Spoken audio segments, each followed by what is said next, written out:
A year and a half here on YouTube and as well in the Discord. My students made tens of thousands of dollars on Tempest AI, Meta, Oracle, Broadcom, Snowflake, Microsoft. The list goes on, including NEO. And you can see by the profits on the screen, they've been absolutely printing in the Discord. I have many viewers on YouTube that are also printing, and this is exactly how we're doing it. NEO stock has recently taken off, hitting a 52-week high of $7.71 on a strong trading activity.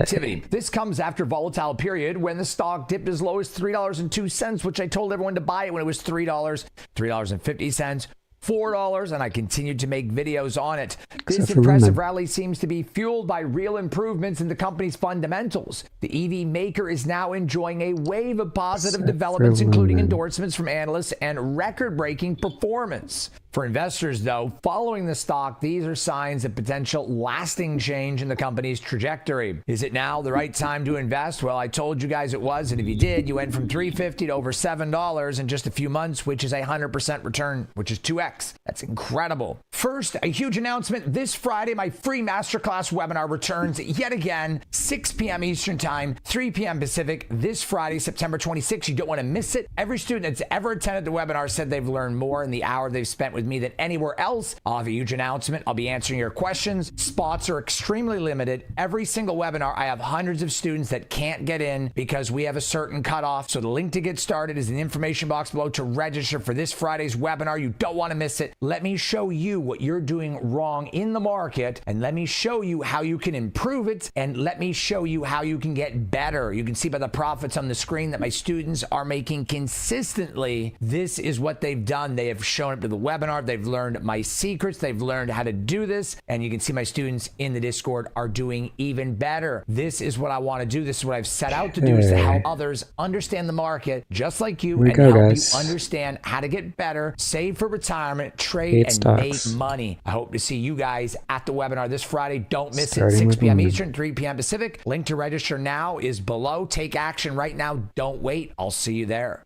Let's dive deeper into the key factors that are driving this momentum. And number one is analyst upgrades, a vote for confidence amongst Wall Street. And the opinions can be a strong indicator. And in NEO's case, these endorsements have been coming in thick and fast. September saw a series of positive analyst reactions offering external validation of the company's strategy. This suggests a broader reassessment of NEO's potential is underway. UBS Group made the most impactful move, though, upgrading NEO to a buy and raising its price target to $8.50. I told you guys we'd likely see NEO in the $8 to $10 range by the end of the year, and it's shaping up to be as such. Just like I said, the SPY would be over 640 by end of summer, and SoFi would reach 25 by the end of the year, both which have happened already. Their reasoning included strong demand for new models and a healthier balance sheet. This wasn't an isolated event, though. Other prominent bank analysts like those at Bank of America, Mizuho, raised their price targets as well. Looking at 5 analyst ratings since July 1st, the new consensus price target stands at $7.40. This rapidly increasing valuation and ceiling reflects the significant improvement in the sentiment for NEO. For investors, this wave of upgrades provides a solid ground for the stock's recent rally, signaling a return of institutional confidence. $1.16 billion boost is also on the table, addressing financial concerns. A persistent concern for NEO investors has been the company's high cash burn rate, especially given its debt-to-equity ratio of 1.89. To tackle this, NEO recently completed a $1.16 billion equity offering. This strengthens its financial position and reduces... All right, let's jump into a little breakdown here of Lumen. Okay. What a run here.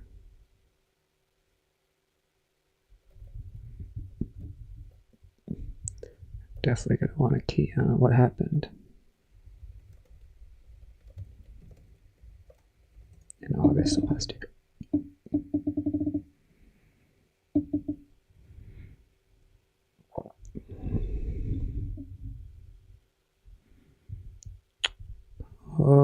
Okay.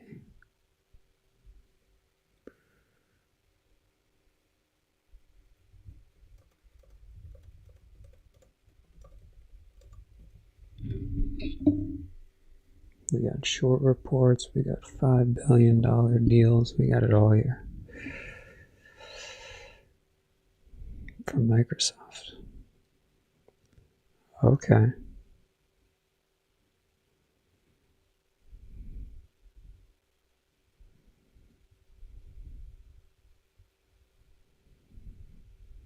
Fiber optics.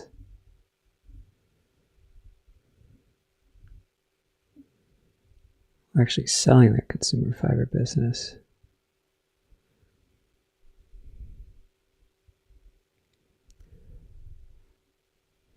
Networking and cyber for AI. Connectivity and cloud. Okay, this is Lumen. Here we go.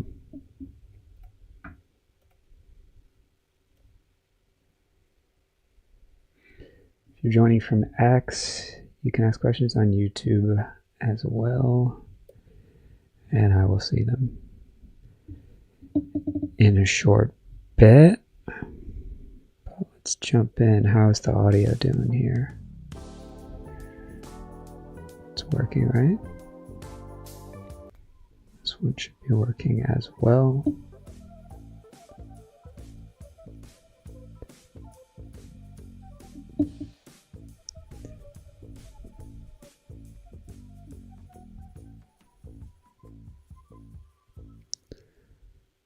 And we have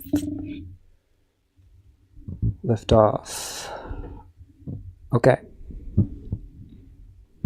Cool, cool. Welcome in.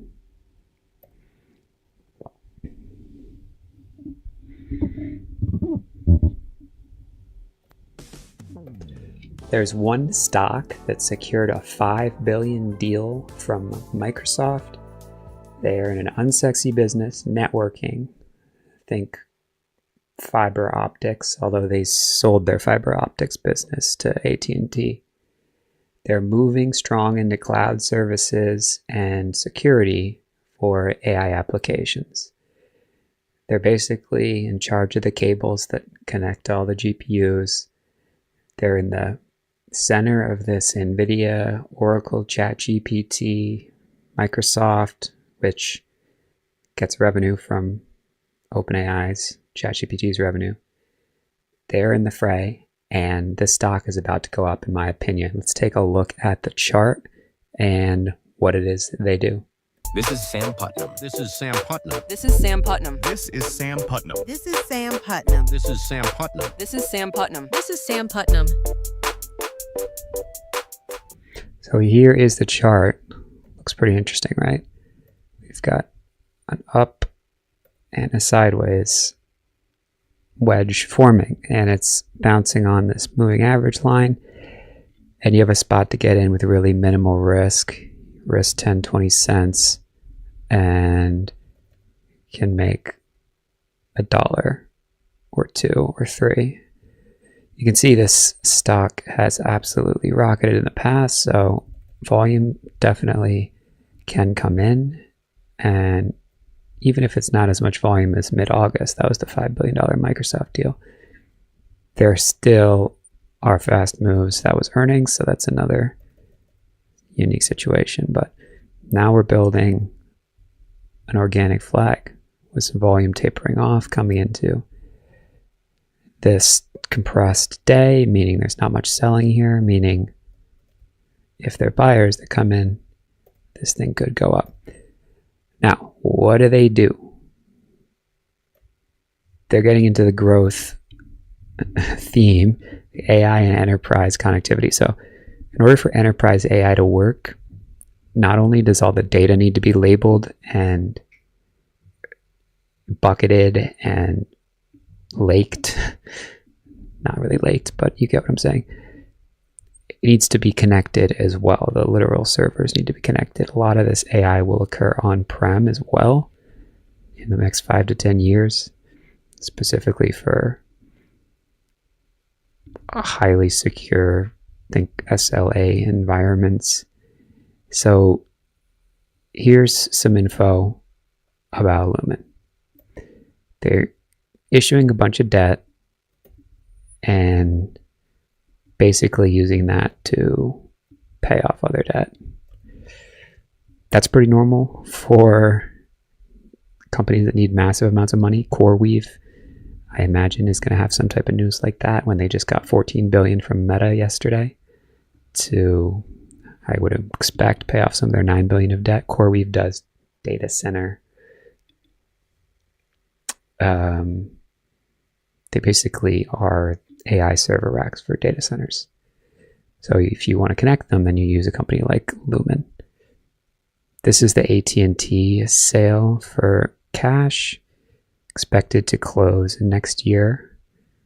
So that's certainly a big deal to pay off debt as well. Now, AI and multi-cloud is a big money game, so they have a bit of a war chest. And if they can get one big deal from Meta, NVIDIA, Oracle, whoever it is, this company could skyrocket. We've seen what happened with Intel on that NVIDIA investment. We've seen what happened with NVIDIA recently. They just invested $100 billion in OpenAI, and their stock popped a little. Did come down, but is now building up for a huge breakout as well.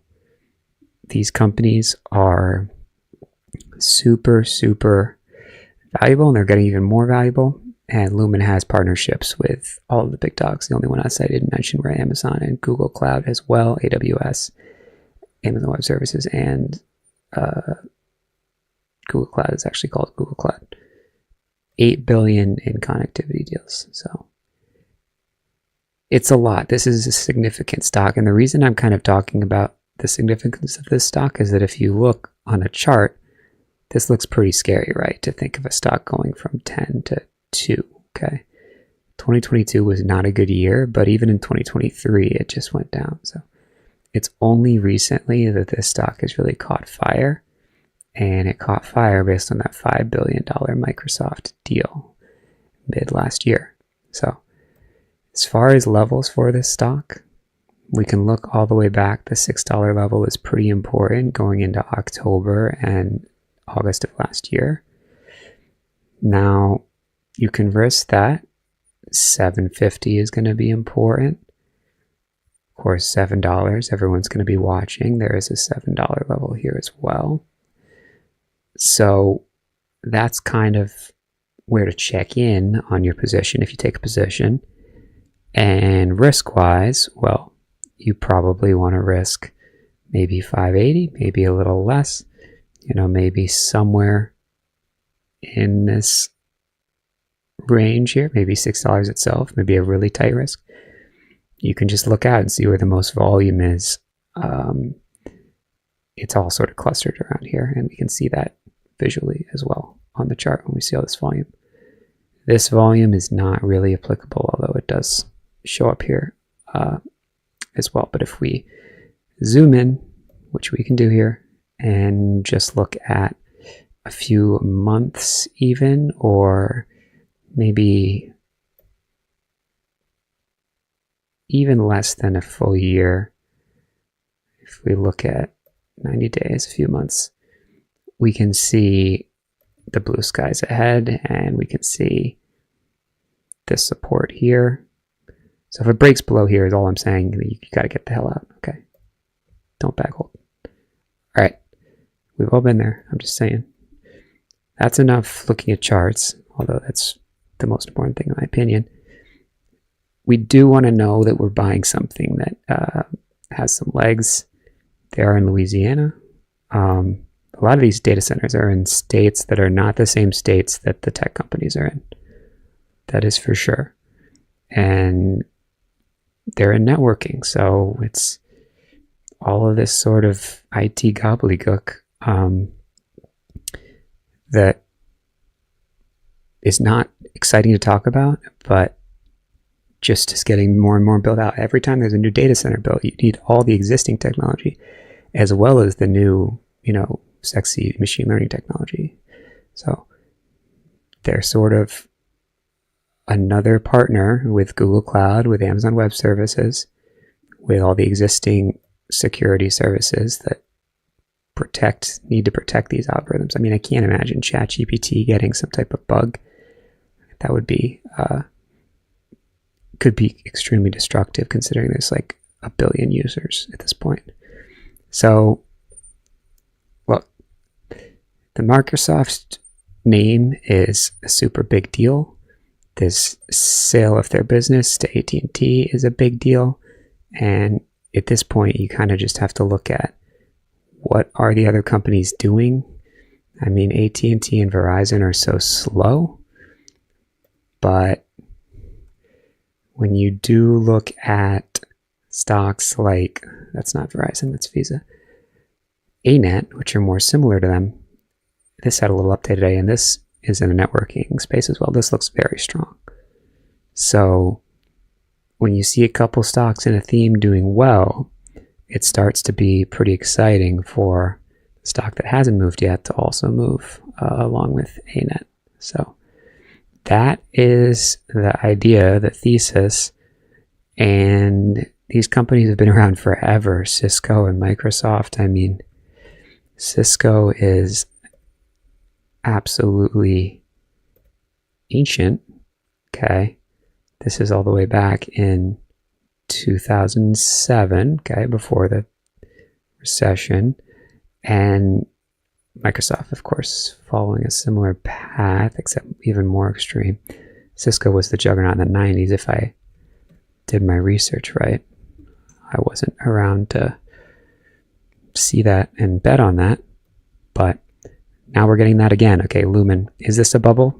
Is this like the 1999 bubble? It could be, okay, but we don't really have to time it because we're just looking for 3 to 5 day swings. This is important to zone in on because this is what sparked it. So if they get another $1 billion deal, this company is going to go absolutely bonkers. And the revenue is significant. It did go down a little bit in Q2, but a lot of companies' revenue went down. Net loss is what it is. It's not super surprising for these AI cloud companies. The whole goal is to be so built out that they're sort of by default a customer, a client of basically ChatGPT, which also is Microsoft. So, and which also includes NVIDIA, now that NVIDIA invested in ChatGPT. So I'm not too worried about, a net loss. It is a tiny company, but look, they're raising, this is essentially guidance, I have to assume, predictions, outlook, and that's strong. Okay, free cash flow's up, EBITDA's lowered a little bit. I don't know, I'm not going to pretend I know the difference between that in terms of actually an effect on the stock price. But all this to say, these are huge numbers, okay, $4 billion. So if we're looking at this and we're scared, this is a $5 stock, previously a, $2 stock, I don't think we have to be that scared. So yes, if it goes absolutely euphoric, it could rocket down, but it's not going euphoric. It's building up a nice structural base here. And like I said, that other company, ANET, is also very much moving up. Okay, yes, there's a short report, or rather a short position when disclosed. It sort of becomes a report, doesn't it? This is a lot of debt, but at the same time, we're talking about a 5-year type build out where if they're getting a $5 billion deal from Microsoft in one hit, and CoreWeave just got a $14 billion deal from Meta, you know what?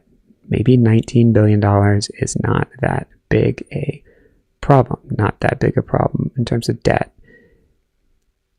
CoreWeave had $10 billion of debt before they got that $14 billion from Zuckerberg. So we got to look at the numbers and say, look, CoreWeave gapped up, and $14 billion just being thrown around to a recently IPO'd company. Lumen's been around longer. Lumen already had a $5 billion from Microsoft deal. So I think it's well positioned despite that debt, despite that short disclosure. So if you like this sort of information, if you like these stock ideas that are sort of vetted out to some extent, head over to stockscommunity.com. You can try it out for $25 for 7 days. Ask questions. I'm not saying to buy the stocks that I'm saying are good stock ideas, in my opinion here. I'm saying these are the best stock ideas I can come up with. So if you look at the charts and you think they did all right, then maybe think what it would be like to be in a community of other folks doing it as well. So check that out. And if you haven't hit that subscribe button, hit that, and I'll see you in the next one. This is Sam Putnam. This is Sam Putnam. This is Sam Putnam. This is Sam Putnam. This is Sam Putnam. This is Sam Putnam. This is Sam Putnam. This is Sam Putnam. All right, let's jump back into some edutainment here. Risks associated with its ambitious growth plans. Do we want to look this into isn't just about EME? cash, it's about strategic move A to little fuel more of key a boomer initiatives. play. The funds will also be used for research and development, investing in core smart EV technologies. There's also product expansion, developing future vehicles and platforms across its brand and portfolio, NIO, Onvo, and Firefly. Infrastructure growth. There's the Lumen options might be expanding in cheap. its I was just looking battery at that swapping YouTube and comment. charging network. This capital injection gives NIO a much longer operational runway. It reduces financial risks and ensures resources are available for innovation and competition. This financial stability is a key factor for investors considering the long-term potential of NIO. Record deliveries are also on the table right now, and proof in performance and positive marketing sentiment and a strong balance sheet are vital, but real-world performance is the ultimate proof. NIO delivers on this front with operational results validating its strategy, just like I said they would, and the Onvo sales would get better, and they have. In its second quarter earnings report, NIO announced revenue of $2.65 billion, a solid 9% year-over-year increase. This was followed by a company record of 31,305 vehicles delivered in August 2025, a 55.2% increase from the prior year. This demonstrates accelerating consumer demand. This growth is driven by its multi-brand strategy, the launch of the Onvo brand, targeting the high-volume family SUV market, and it's significantly contributing to its delivery numbers. It's positioned to directly compete with leaders like Tesla's Model Y. And looking ahead, management projects between 87,000 and 91,000 vehicle deliveries for the third quarter. These rising delivery numbers provide strong evidence of a successful business model, driving revenue growth needed to support a higher valuation. A new chapter for NIO, the combination of renewed analyst confidence, a stronger financial position, and validated operational success creates a powerful narrative. The EV market remains competitive, but NIO has proactively addressed its financial vulnerabilities and is now executing from a position of strength. This suggests that NIO has successfully navigated its challenges and is poised for a new chapter of sustained growth. I've been telling you on YouTube for over a year and in my Discord for over a year to buy NIO, and it is running, but this is just one of the many stocks, very many stocks that I've said that would run over the past year and a half. I have students that are making $10,000, $20,000, $30,000 a week. Some students making $100,000 plus per trade, as you can see there on the screen. NIO just being one of the dozens and dozens of trades just over the last 2 months alone, but this is a long-term one, and NIO is poised to run even more. This is a stock that you want to be in long-term. If you're having trouble understanding this concept or understanding how I choose these stocks, or maybe you just don't understand investing at all, I am here to help you, as it drives me every single day. I would love to help you, coach you, and guide you on how to make more success in the stock market. The link to get started is in the information box below. Like I said, my students and I have been printing consistently in the Discord, and I want to help you to be able to do the same thing. I have students that made $100,000 on Oracle, others that made $25,000 to $50,000 on Tempest AI, and I have students that made $40,000, $50,000 on the recent MetaTrade. And this is a consistent thing happening even here on YouTube. I'm giving you guys tidbits and stocks to look at and potentially add to your portfolio. But don't take my word for it. Let's take a listen to what my student Xander had to say, growing his portfolio from $12,000 to $106,000 in 1 month. So today we are here with one of my newest students, Xander. How you doing, Xander? Good. Awesome. Glad to hear. Yeah. So when I was watching, jump into a little stock breakdown. Options are cool. You guys can ask about options. You guys can do options if you know more about them than me, which you might. You probably do. I like to choose when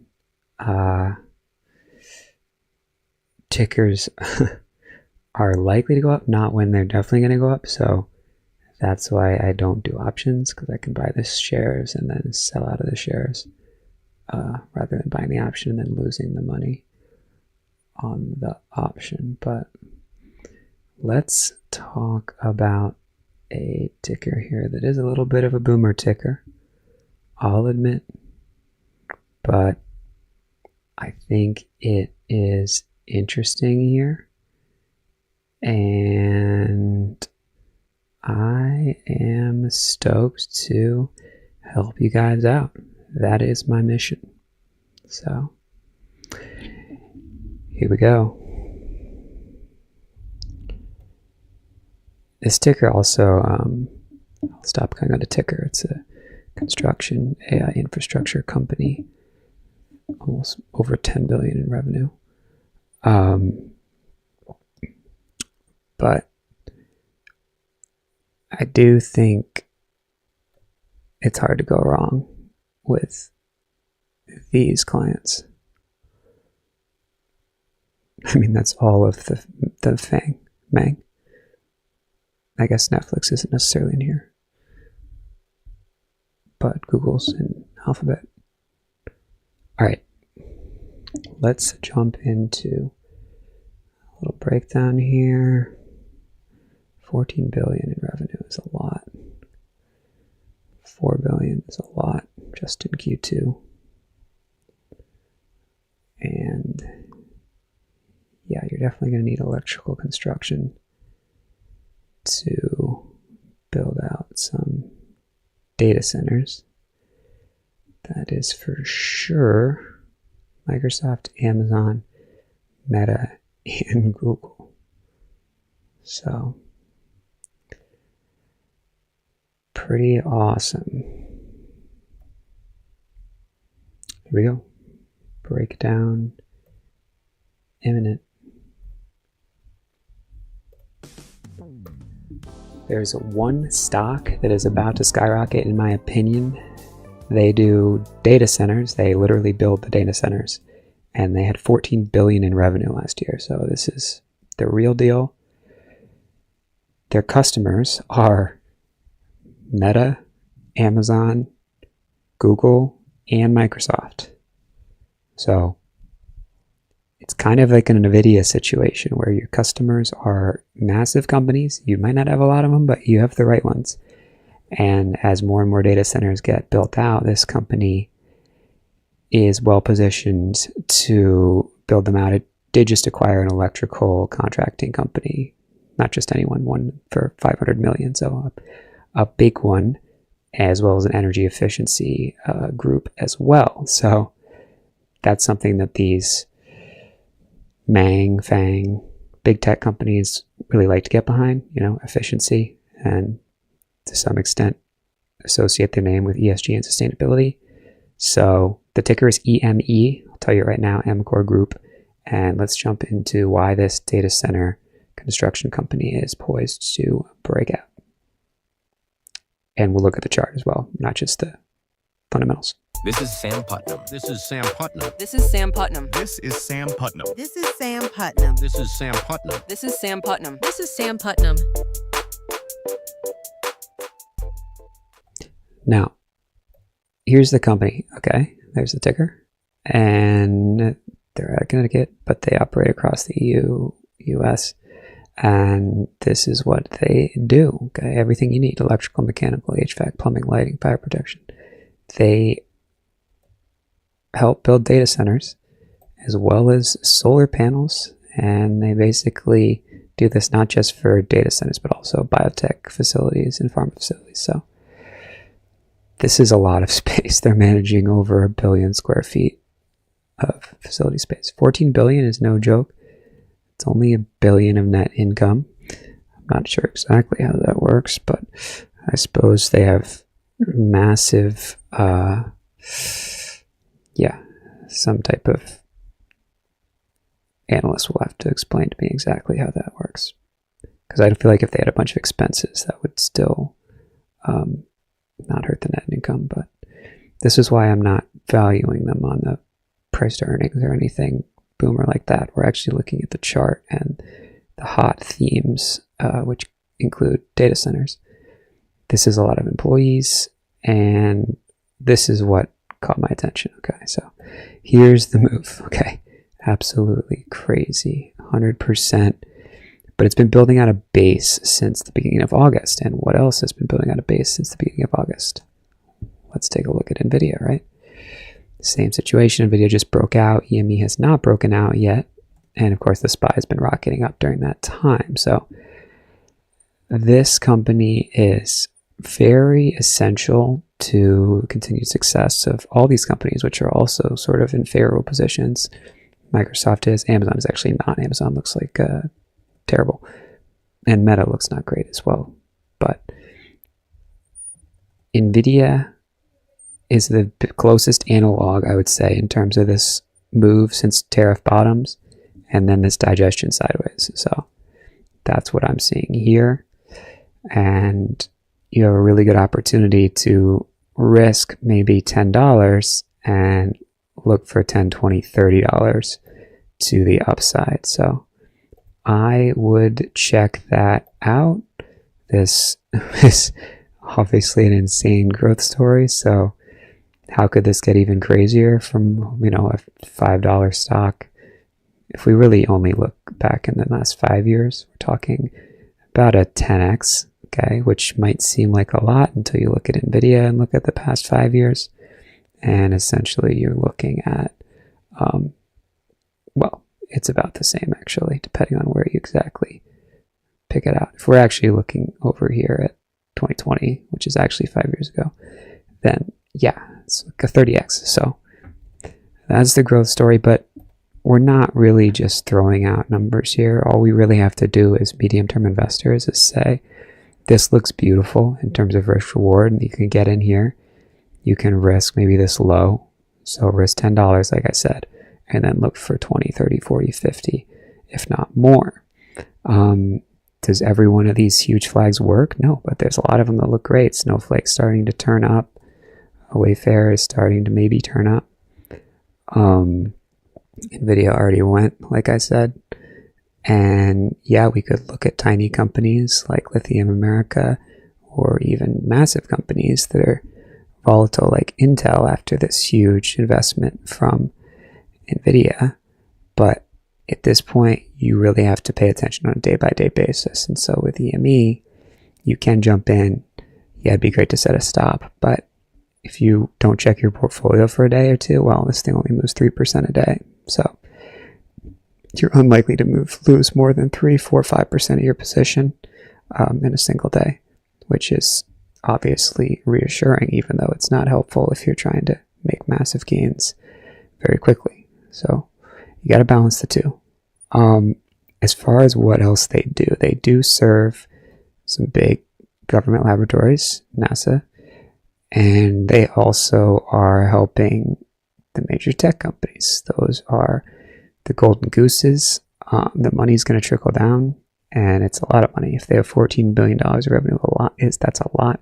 I mean, but keep in mind, Meta just gave CoreWeave a $14 billion deal. So if CoreWeave is any indication of the potential for data center build-outs here, EME could even get paid as part of that contract, because CoreWeave does the GPUs. They don't do the facilities management. And no one likes to talk about the less exciting, networking. I just talked about LUMN, another stock that's in the fiber and connectivity services. So you need a stock like that, LUMN for connectivity. You need a stock for the actual facility, the server racks, the housing it all, keeping it at the right temperature, all the boring stuff that this company has become sort of the monopoly for, EME. And then on top of that, then you have NVIDIA, then you have the actual step above NVIDIA, which is the software layer, Microsoft. And then you have the step above Microsoft, which is the user interface layer and the inference, and that's ChatGPT OpenAI, which is not a publicly traded company, but essentially by investing in EME, we are sort of betting on ChatGPT in a roundabout way.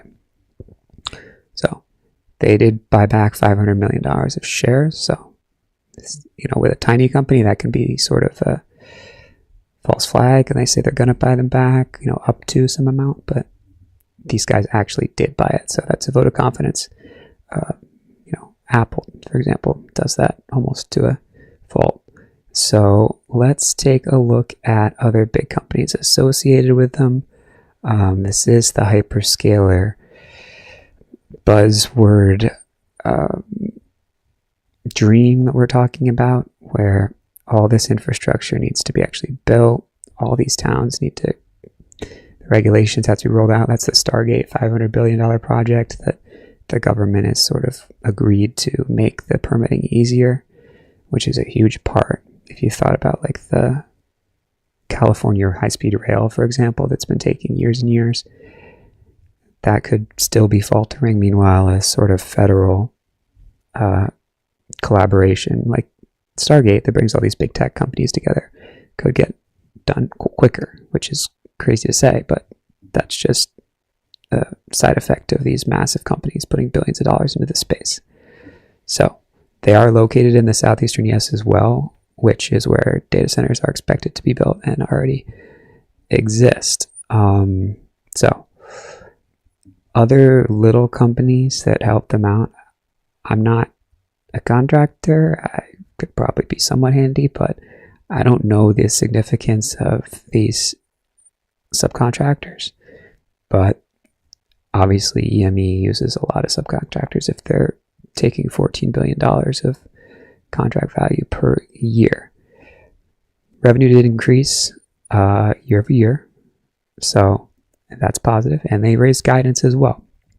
So even if we don't dig into exactly the net income versus the revenue versus the EBITDA versus the cost of goods versus the, I guess there's not cost of goods because they're building things. They're not selling the buildings. They're delivering the buildings. I don't know. We don't have to be like nitpicky about it. All we have to say is this base looks awesome. We can see that technically. And now the question is there going to be some volume coming into this? Volume is sort of trailed off, which is good. We don't want a lot of volume right before we get in because a lot of volume can indicate selling. I think this might be a misprint. This is an obscene amount of volume where the stock didn't move at all, so we can just kind of ignore that. But besides that, this is kind of what we're looking at. A little bit of volume to come in and then a big push where we get a 3 to 5 day burst. We sell 10%, 10 to 15% up. We hold the rest. Maybe we hold it through a move like this. Maybe you sell out if you need to recycle that cash. And then you get another move up and suddenly half your position is up 20, 30%. So that's kind of the name of the game. And we're not total, chart knuckleheads. We also are saying, we checked in. We know the company's in a hot theme. AI data center infrastructure, literally building the facilities, operations, maintenance. And we know that the sales and revenue guidance is high and actually raised it. So we pretty much got all the ingredients we need. They did just get added to the S&P just a few days ago. So this could be a big deal. We know that definitely boosted Tesla's share price, although Palantir kind of sold off when that inclusion actually got announced. It helped Robinhood. So I'm not really going to look too much into this as a factor because it can be sort of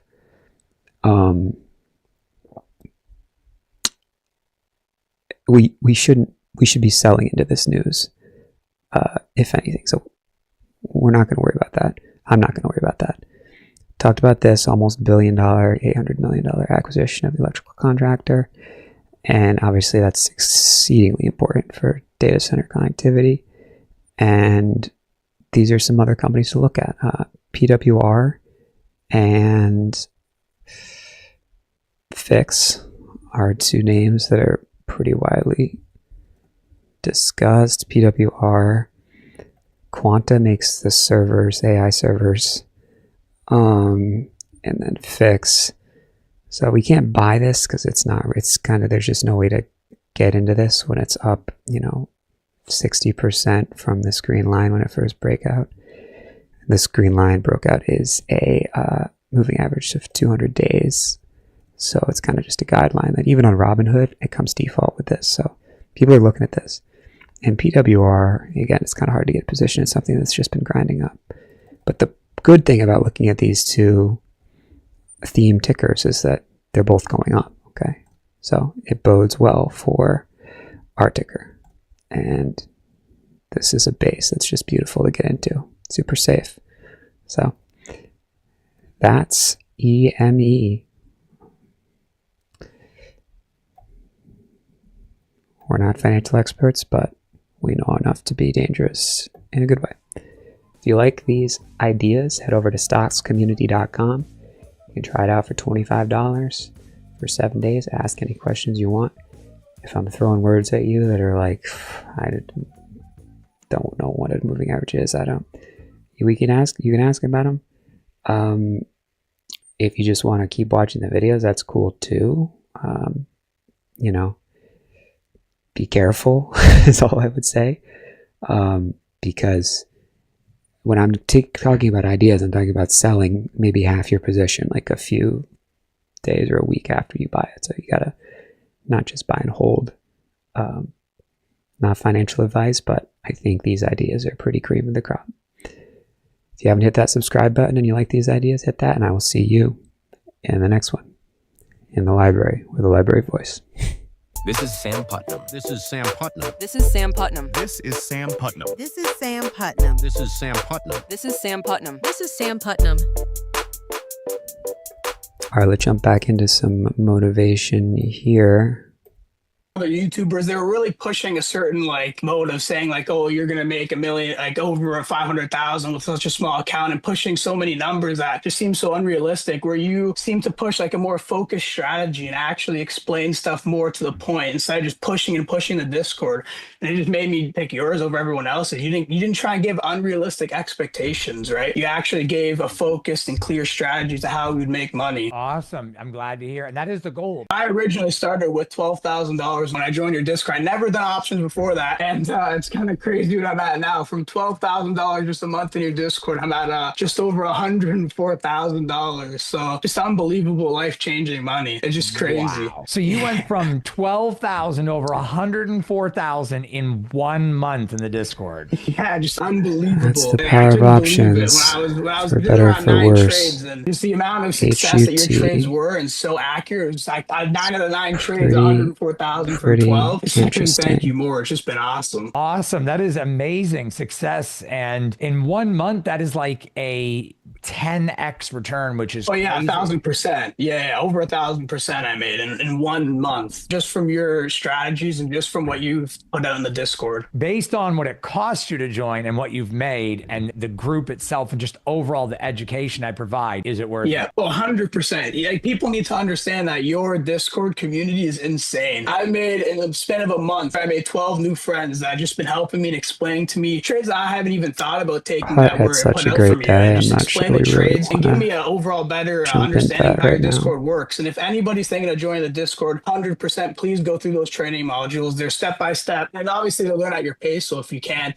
do it some days, it's okay. But those training modules really gave me Snowflake a is baseline of how interesting, to huh? actually do the options and how to take Corey's trades. And once I got to the module, I got through in the week. I just destroyed them all. I love learning. After that, I started to take trades, and it was just profits from there. Unbelievable. And I just couldn't thank Corey more. So you heard my student Xander had to say, if you want this to be your success story and you want to make your own success like Xander did at just 18 years old, then the link to get started is in the information box below. I've had many people ask me to show the Discord in real time, which I'm about to do right now. Let me show you exactly what we're doing. I had many people ask me to show Discord in real time. So you can see here, Kevin started with me in April and his portfolio is just running 60% in a few months. This student, 3% in a week, $2,500. This student is up 33,000 since he joined. This student made $24,000 in one trade.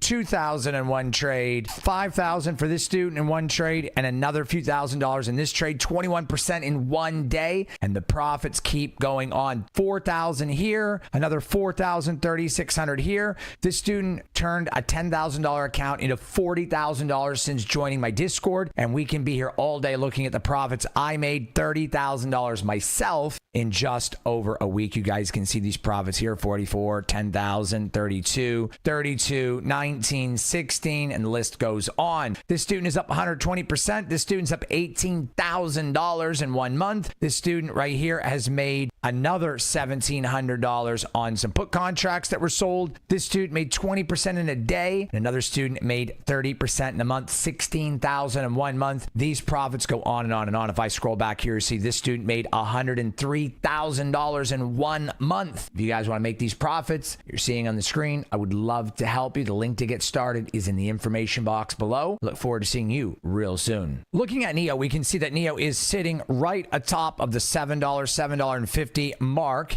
And if we look at the 4-hour chart, you'll see there's a lot of resistance in here at the $7.50 mark. And the next target is $9.50, and the one after that is $10.80 and $11. So this stock is very likely to push into that range by Christmas. And if we consider that in a very short duration of time, in just a little over 6 weeks, the stock has went from $3.50 to over $7.40. It's a $4 jump. And for us to think that it could make a $3 move in the next 3 to 4 months would make us too skeptical, in my opinion. Like, this is very realistic that it could make that move. And as you can see, it's making new support here at $7.40. And the longer it stays here, the stronger this support will get, which is a previous high right here. It's got to break this ceiling. We got to break 775. The stock is moving in that direction right now, and earnings are coming up and deliveries are also up, and we have a lot of good data coming out of NEO. This is the time to buy. This is the opportunity. I really think you should look at NEO. There's risks with every trade. There's risks with every investment, but you should definitely consider and at least look at adding to your portfolio in NEO. Remember, no more than 10% of your portfolio in any one stock or one sector. I look forward to seeing you guys on the next video or upload and in the Discord real soon. Link to get started is in the information box below. Don't forget, guys, my free masterclass webinar returns this Friday,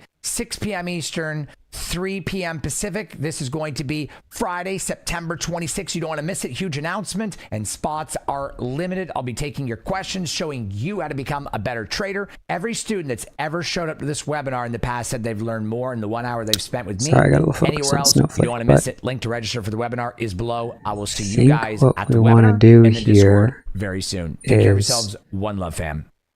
Jump into a little love on this Snowflake here. Because this is the data lake aspect of the AI stack. And if you want stocks that go up right now, AI is still the place to be. Absolutely, lutely. It's the bulb to be in. So let's take a look at Snowflake, do a little breakdown here. If you're joining on YouTube, I can see comments come in. Someone's asking about options. I don't do options, but if you're good at finding them, mispricings, there are occasions where they can be super lucrative. But I'm not here to sell you options. That's just not long-term productive, in my opinion. Snowflake, however, though, that looks good. And they do have some big customers. UiPath is another. I think the UiPath ticker is Path, right? Yeah. This is like a, I think this is like the software services stock of the software of the services stocks. Sorry, I'm being facetious here over these software stocks.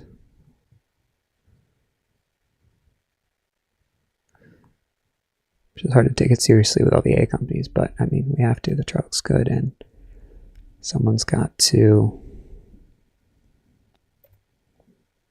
hold all the data. I don't understand who their big customers are. These are competitors, but yeah. Partnership with Anthropic is huge. Definitely.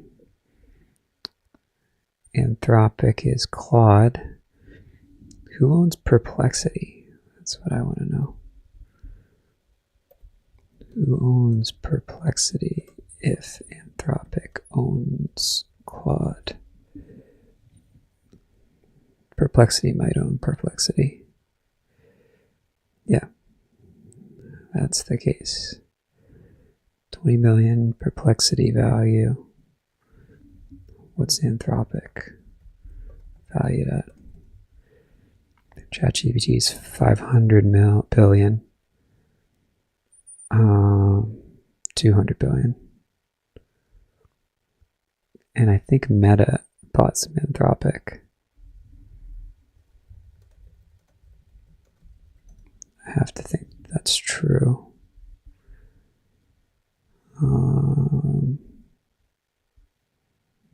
Or it was through like a private.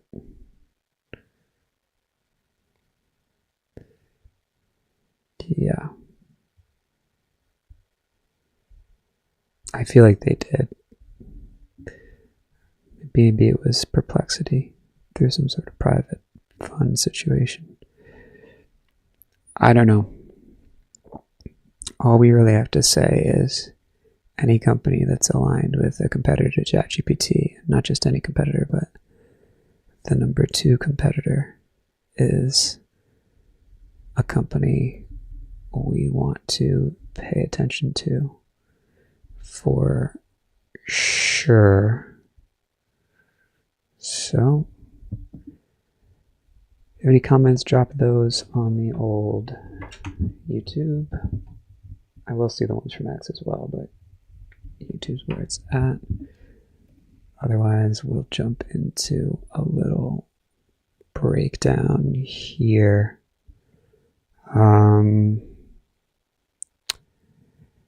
Here we go.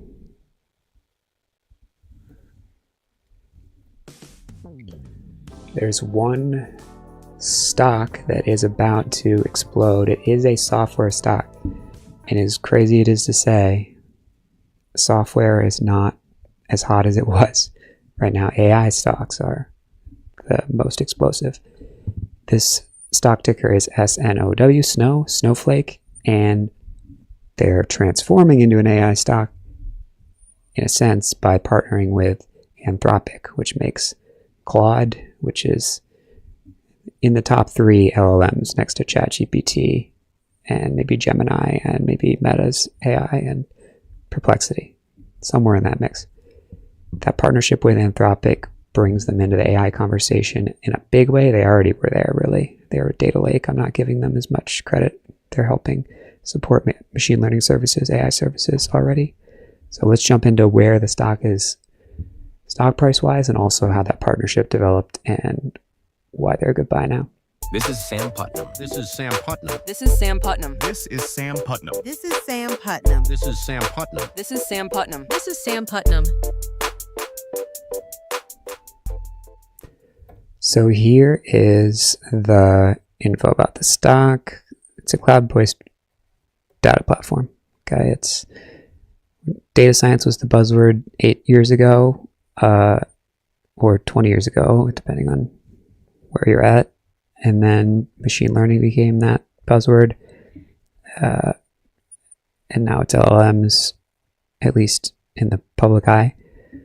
Snowflake does it all, really. But they're basically the data lake where enterprises can keep all their data, store it, and then run the science, quote unquote science, run the algorithms on that data.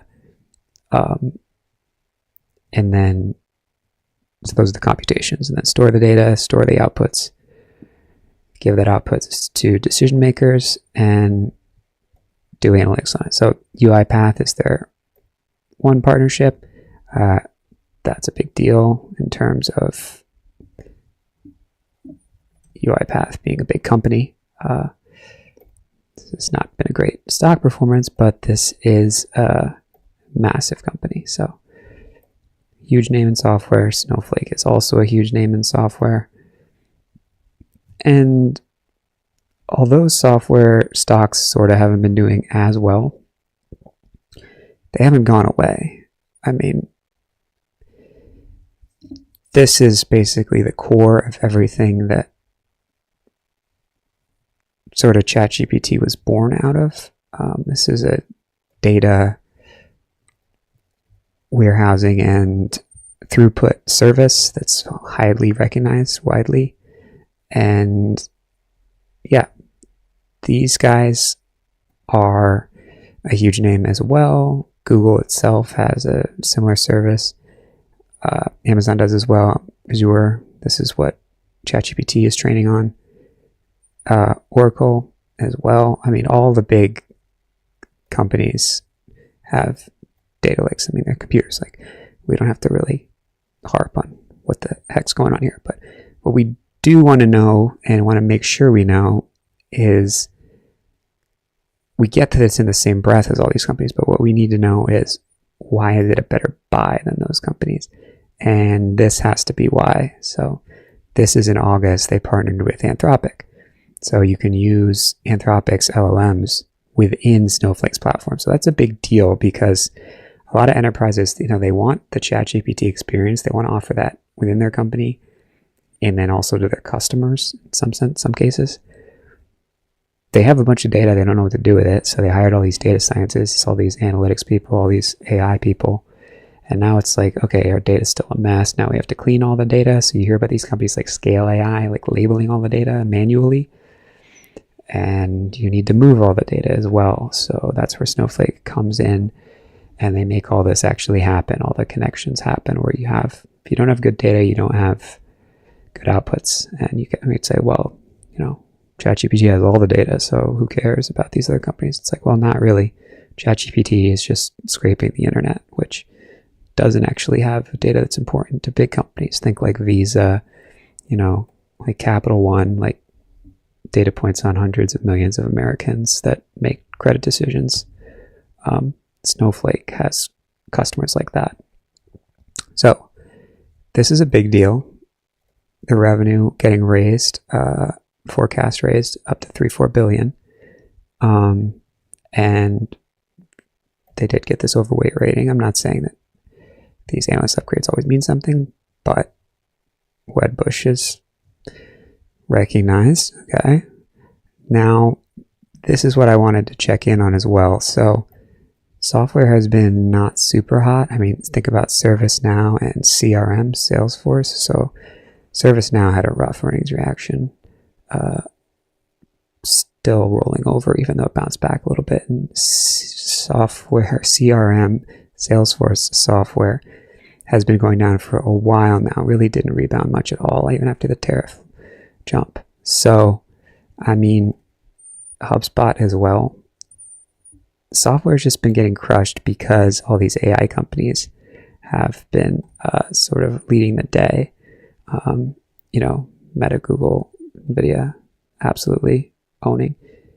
Even there are some software companies, AppLovin, which does advertising, which has been sort of spared from the AI onslaught.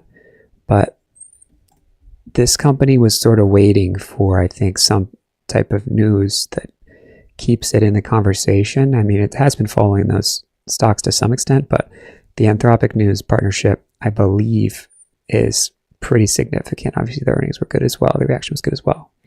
But I'm going to stop just yapping about, you know, pretending like I'm a software engineering, you know, thought leader and just say, look, this chart is shaping up. This is why it was sort of visible in the first place. And then the question becomes, where do you want to buy it? Well, you want to buy a chart where maybe this bounces back a little bit and you can risk a few dollars.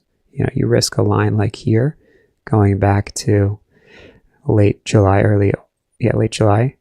And if you risk a couple dollars, then you try to make $20, you know, $30. And if you get another burst like here, or like here, or like here, or even like here, I'm giving bursts that are also not directly after earnings, then you sell 10% up. You sell 50% of your position and you hold the rest. And then even after you get a 10% burst, you know, say it's from here, you hold the rest, you can be up significantly.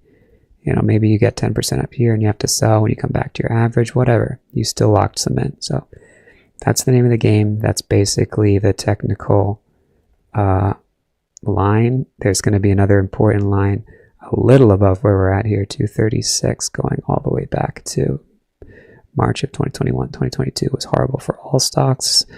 Snowflake was no exception.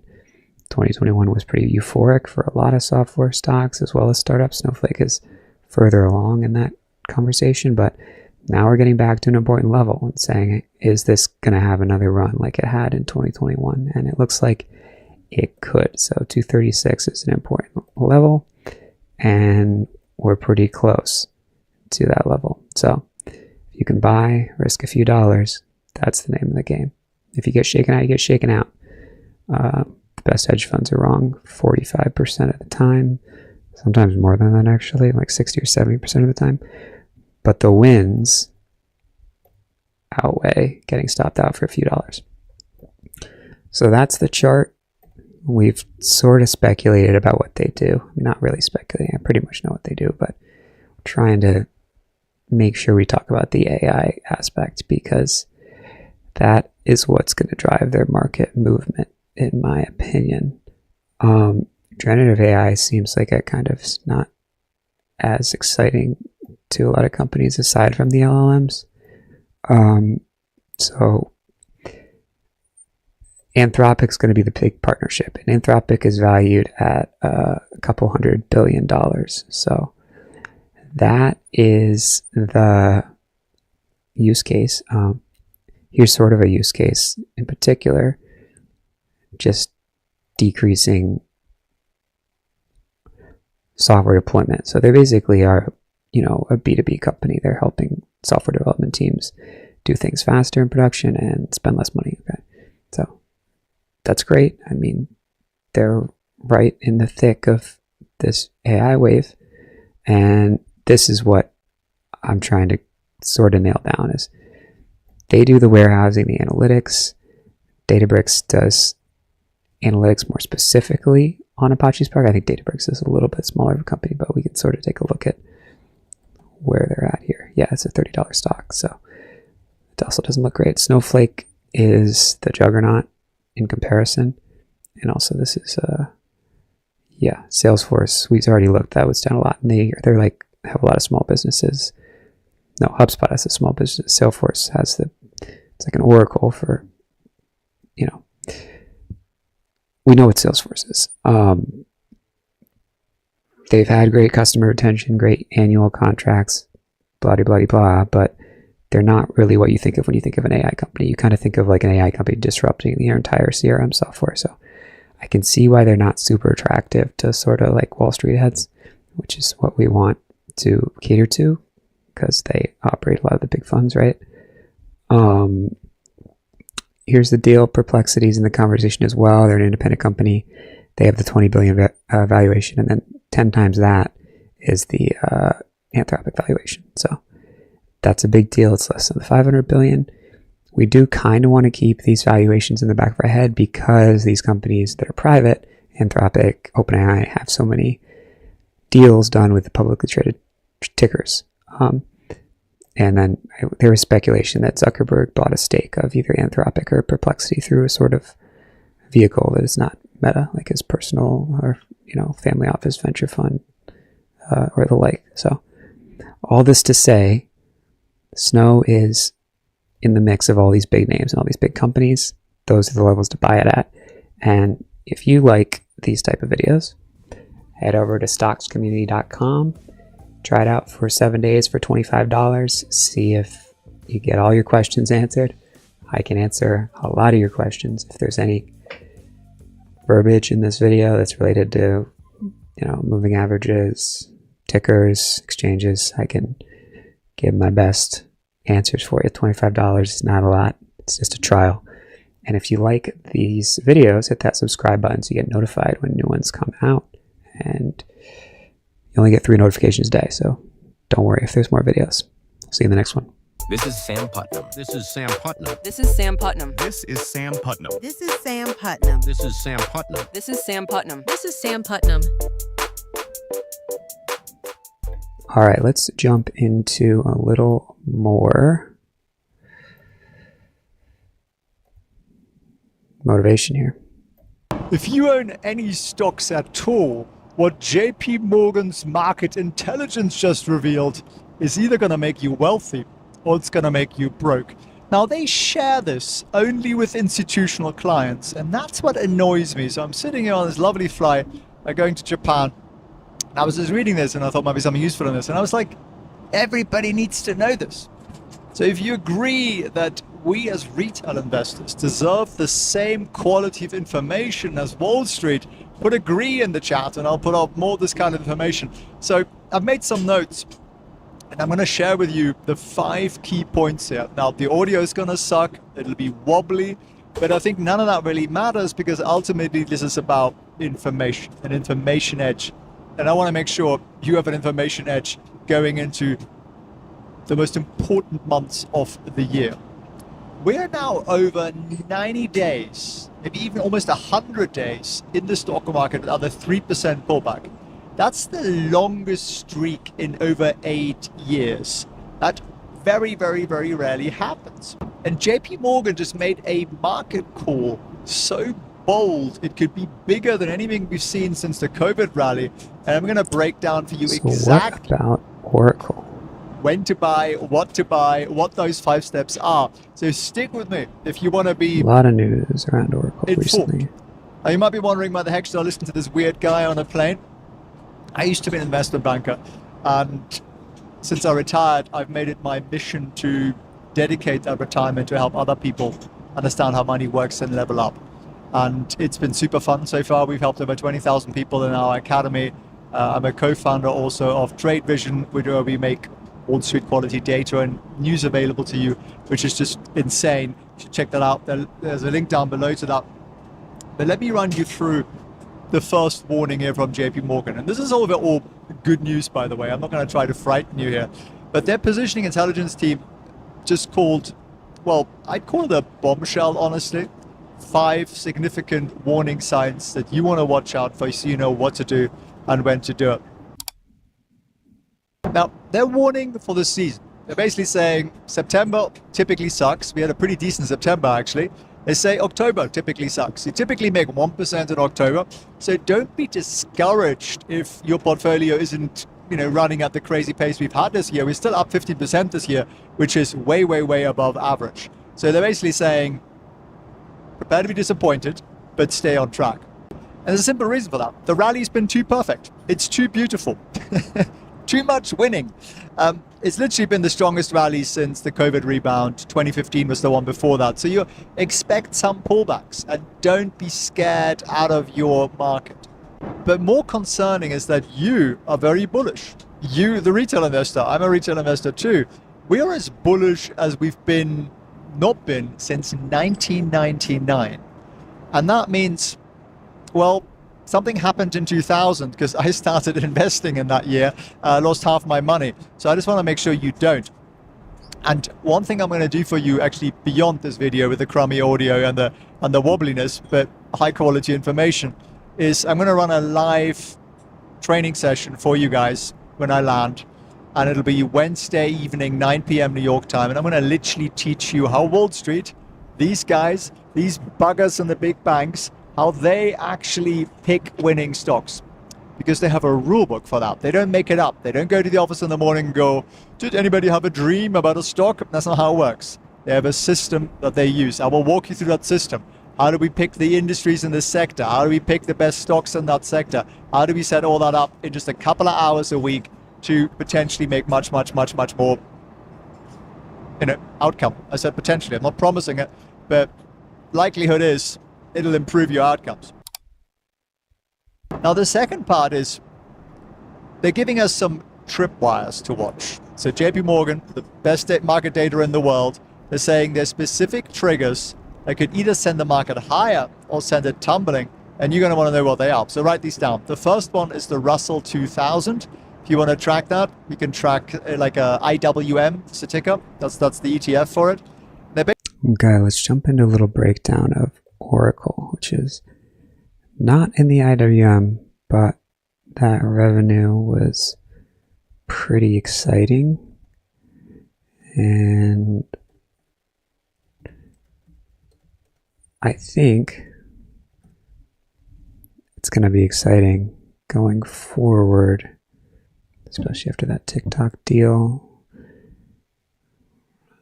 They were kind of the only company that could buy TikTok because they're not a competitor. like Meta would be, or Snap. I don't know if Snap would even have enough money. But here's the deal. Oracle is a massive, massive company, and that recent earnings was pretty good. 15 billion of revenue. That's a lot. So, yeah, I think that 10% year-over-year increase in revenue has to be pretty exciting.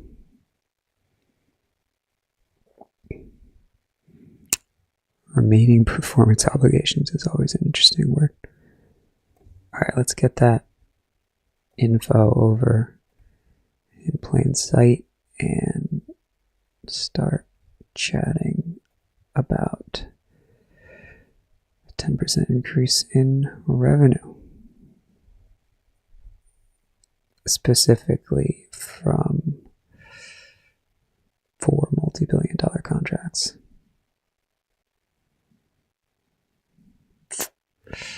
Yeah. So they're powering the databases of these other companies. Pretty incredible. Pretty incredible. All right, if you are over on YouTube, you can drop a comment there. We can talk over there. Someone was asking about options, but otherwise we will jump into a little breakdown here and get into it. There's one stock that is the buy of a century, in my opinion. It recently had 14 billion of revenue, recently had earnings results, which is a 10 to 12% increase year over year. Importantly, they've announced 4 multi-billion-dollar contracts that are to be fulfilled. So the stock is Oracle, ORCL. It's been in the news recently for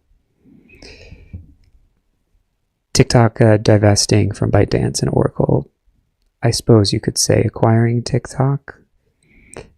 Not an M&A advisor, but let's take a look at the stock chart and a little bit of info about those multi-billion-dollar contracts with Microsoft and Amazon and more.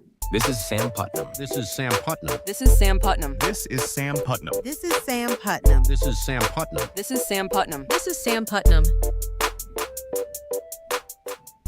So I don't want to misstate. It's possible those contracts are not with Amazon, but there's only so many companies that are going to spend billions of dollars with Oracle. So it's similar to the NVIDIA situation where they have very few customers, but they're very valuable. They did have some recent changes, but this was just, in the last week, and it's sort of dipped down and offering another opportunity here. It looks like it's going to settle around this 280 level. And if we zoom way out, we can see that we are basically in complete uncharted territory here. So this is an exciting opportunity to get in after this dip on this revenue with an insane amount of volume, like way, way more than Q1 earnings, Q4 last year, etc. So not only is this double the volume of Q1 earnings, it's, quadruple the dollar volume, the amount of money actually pouring into the stock, because the price is doubled basically. So this is an exciting time. We've got a dip here. If someone did buy the first dip, they got shaken out, and now there's another opportunity to buy with low risk, which is what we're all about. Buy, risk a few dollars, and look for a $30 bump up to sell half your position, and then 30 more or more. You can just hold the rest and see if you can hold this for over a year and get those cap gains. Not always, but sometimes even a few months is enough. So they are doing this restructuring. This isn't super exciting to talk about, but layoffs don't always hurt the stock price, be that as it may. And they are sort of at the heart of automation AI. So it's unsurprising to say that they might have fewer employees. It is what it is. This is a lot of demand. $90 billion for selling $20 billion of basically agreements. There's a lot of interest in this company sticking around, it sounds like. This is the stake, a little less than half. Joint venture. This is a huge VC firm or whatever they call themselves. And then someone in Abu Dhabi, which must be equal or equivalent assets under management as this other one. It doesn't really matter, but Oracle is the one who got TikTok, okay? So that's not super material, I don't think, to the stock price. I mean, that did just happen, but since then that hasn't really helped the price. So I'm not sure we want to look to updates on that to be an indicator that the price is going to go up. Now, the real story here, in my opinion, is not the TikTok thing, but rather this sort of AI NVIDIA connection, okay, which continues to be the driving force in the market, okay? And here's the connection. NVIDIA is going to invest up to $100 billion in OpenAI as these GPUs are essentially deployed to allow OpenAI's models to run on them. Now, you might say, what does that have to do with Oracle? Well, OpenAI is going to lease basically servers from Oracle as well, and it's a big commitment. So Oracle committed to purchasing 40 billion of NVIDIA's chips, and then that's for the data center, and then they're going to lease that to OpenAI under a 15-year agreement. So that's a long time. 40 billion over 15 years might not sound a lot for a company the size of Oracle, considering they just bought, I don't know what they bought TikTok for, but 45% stake in TikTok. This was not cheap. This must have been in the, okay, yes, $14 billion. So it was a little less than half of this 15-year deal that they just took place in. I guess they only bought for $7 billion, but I just want to ignore the TikTok thing. I don't think it's material. I think this is the important situation is this Stargate project going to result in more massive deals? We just saw Meta spending $14 billion on CoreWeave, doing a deal with CoreWeave. Actually, Meta stock price went down, but the CoreWeave stock price went up. So that's important because CoreWeave is getting the money. And CoreWeave had $10 billion of debt, and that seems to be not a problem anymore when they just got a $14 billion deal. Oracle had solid revenue numbers with these big multi-billion-dollar year agreements. This is the section we want to look at, remaining performance obligations. Almost $500 billion, up 400% year over year. This is an insane, this isn't necessarily revenue because it's not realized, but I mean, compared to 15 billion of revenue, which is already up to more than 10% year over year, also having about, what is that, 20, 30 times that revenue that they still have to fulfill. So it's an insane amount of demand. It's no surprise this stock is on an absolute tear. And once again, 130% as NVIDIA breaks out, all the stocks that are having the same opportunities as NVIDIA, with the OpenAI deals continuing to get inked, and OpenAI is really, you could say, under the umbrella of Microsoft, because Microsoft gets almost half their revenue. But we don't have to pretend we're in these conversations with all these big name venture capitalists. All we have to say is, here's a little spot to jump in, risk a few bucks, and it looks like there's a pullback opportunity that people who missed this earnings spike, hopefully a ton of people missed it, because you really shouldn't be buying before earnings because you don't know what earnings are going to be. This could have just as easily gone down like a lot of software stocks did, but This was a huge piece of information, this $455 billion of remaining performance obligations.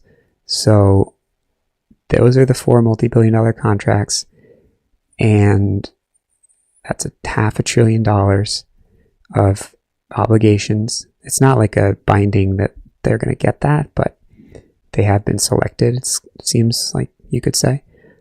And their forecast went up 18 billion, with expectations to basically double that, triple that, and just continue up over the next 4 years. So I assume that means per year. So if that's true, if that is actually each year the revenue expectations doubling, that's absolutely an insane story for the stock. But even if it isn't, this is just its cloud revenue, by the way. That's still an insane big growth story. If this is,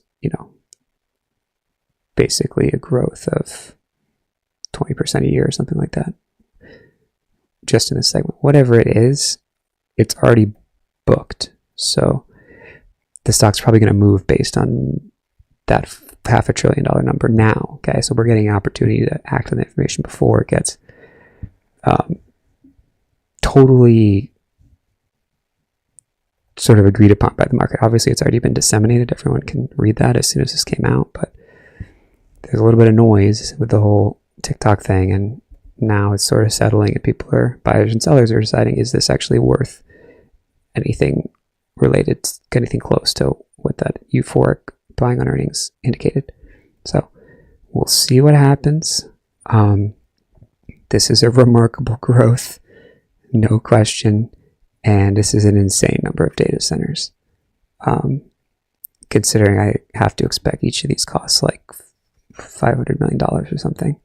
Don't quote me on that, but that's the earnings, and we did talk about that bond raise as well. So that's a big deal, having some more cash on hand specifically earmarked for building out these data centers.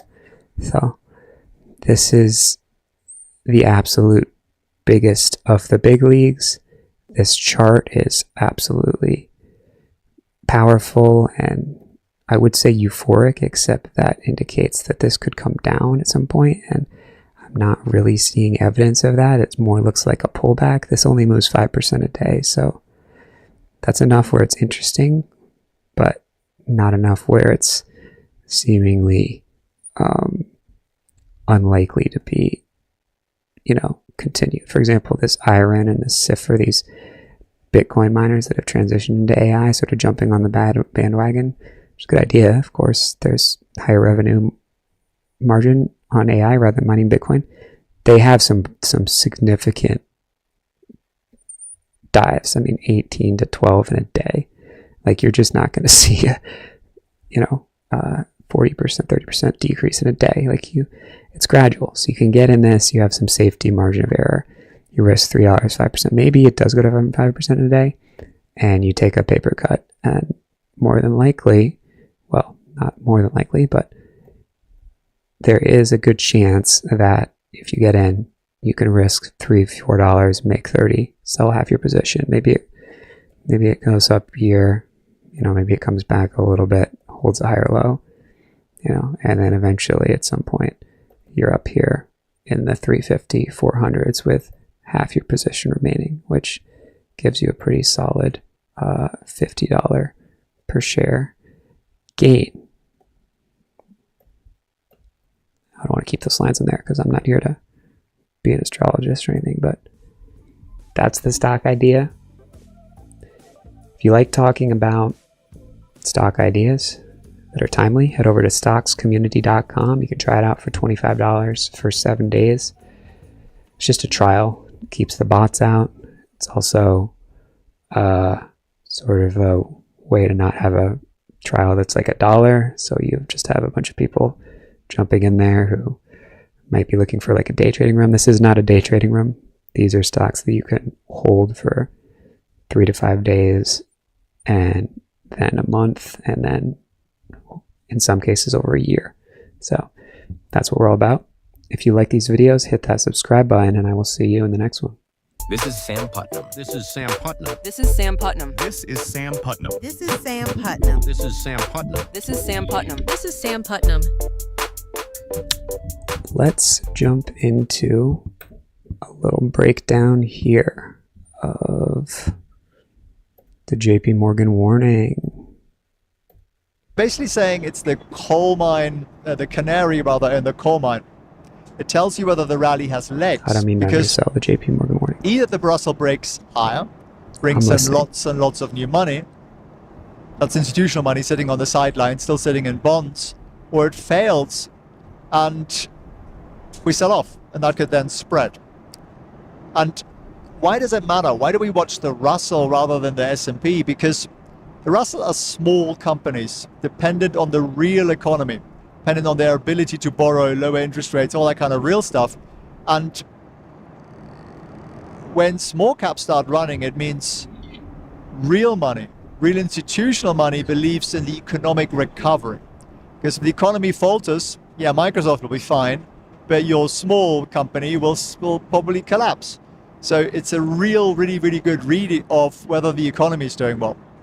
And then we have the puppet masters at the Federal Reserve with their interest rates. They're basically saying if rates keep coming down, so we get another cut in, is it November, December? Or is it October and December? And what are you going to see? Well, your cyclical stocks are going to go nuts. And we're seeing that. MARA. Your high short interest stocks, so you're really crazily risky. Think Cathy Woods type stocks, ARK K, that kind of type stuff. That could fuel a massive rally. So you want to be prepared for that before these interest rates, so you understand what to do, and then you want to look for what are the best ways to get exposures to that. So again, join me on Wednesday evening for that. I'll walk you through that, felixfranz.org/training. And then they're warning again about retail sentiment. You and me, right? We're emotional human beings, and therefore they care about us. We also have a fair bit of money. If the market keeps grinding up, we're going to keep putting more money into it because people like to chase late. And it is a little late. But you have to also think about this. Retail is very heavily invested. So if they're all in, where does that leave us for the next quarters? Where's that money going to come from? And that's a question it needs answering, because at the moment we're literally relying on you and me putting more money into the market. That's where it's coming from. Now, possibly much lower interest rates will bring some of that bond money back in, because the bond market's going to pay lower interest rates, but that's yet to be seen. And then they give us, this is point 3 here, a bull case that could make you literally rich. JP Morgan says that, not me. And they're saying, look, seasonality sucks in September, October, right? So September is usually crap. October is usually pretty disappointing.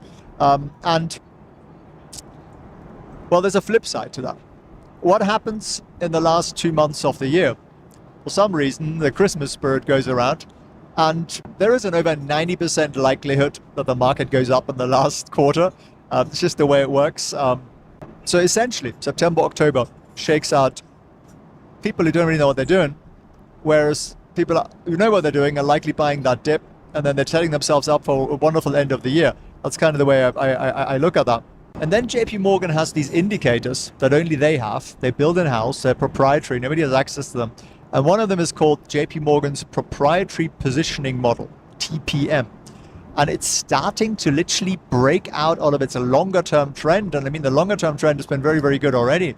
And that means, well, what does it mean? Well, institutional models like this, when they start to break out, it doesn't just suggest further upside, it suggests 1 to 2 years of big, beautiful gains ahead. But they're not going to be equal. There will be sectors that'll suck, and there'll be sectors that bring in loads of money, right? Just look at the last couple of months. We've had, gold and uranium and some AI plays and some semiconductor plays. They've done tremendously well.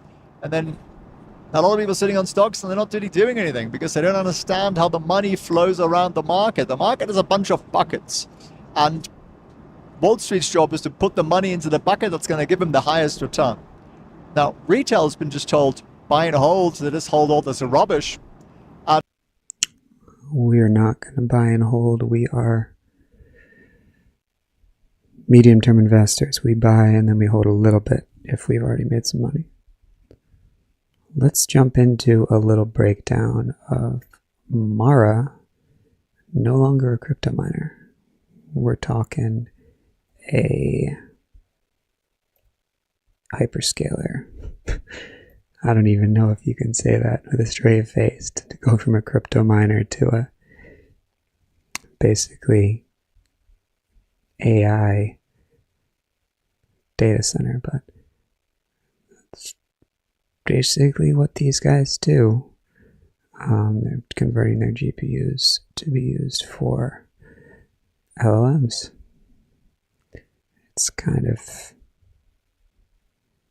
wild, but this is the story of the year. Well, of the last 2 years. So, on YouTube, you can ask questions over there, but we'll jump into a little breakdown right here on Mara. There's one stock that is about to break out. It is a AI data center company. They recently were a crypto miner. They're one of 2 crypto miners that are mentioned in the same conversation.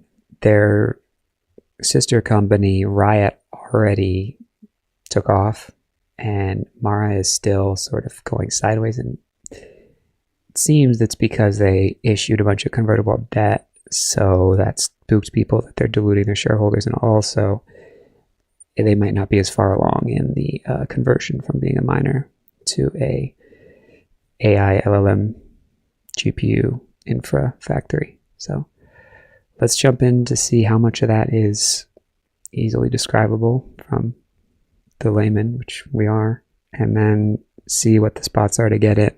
If you like this stuff, hit that like button. This is Sam Putnam. This is Sam Putnam. This is Sam Putnam. This is Sam Putnam. This is Sam Putnam. This is Sam Putnam. This is Sam Putnam. This is Sam Putnam. All right, so here is the chart. And if we zoom out, we can see that this is starting to get interesting. A little bit of a higher low here. We've gone sideways for a while. 2022 crash was brutal for Mara, like every other AI software, pretty much every company in 2022. They had a euphoric move a while ago, and then just in the last 5 years, they've essentially back at where they started. So it is what it is. I mean, there are companies that have done even more crazy sort of whipsaw action, but all we're trying to figure out is Mara going to pull a Riot and start to move up? So that's the question. Why are they decoupled? If Mara is still going sideways and Riot is already up here, what's the difference? And is Mara likely to be able to double? So we'll jump into price levels going back to middle of 2024.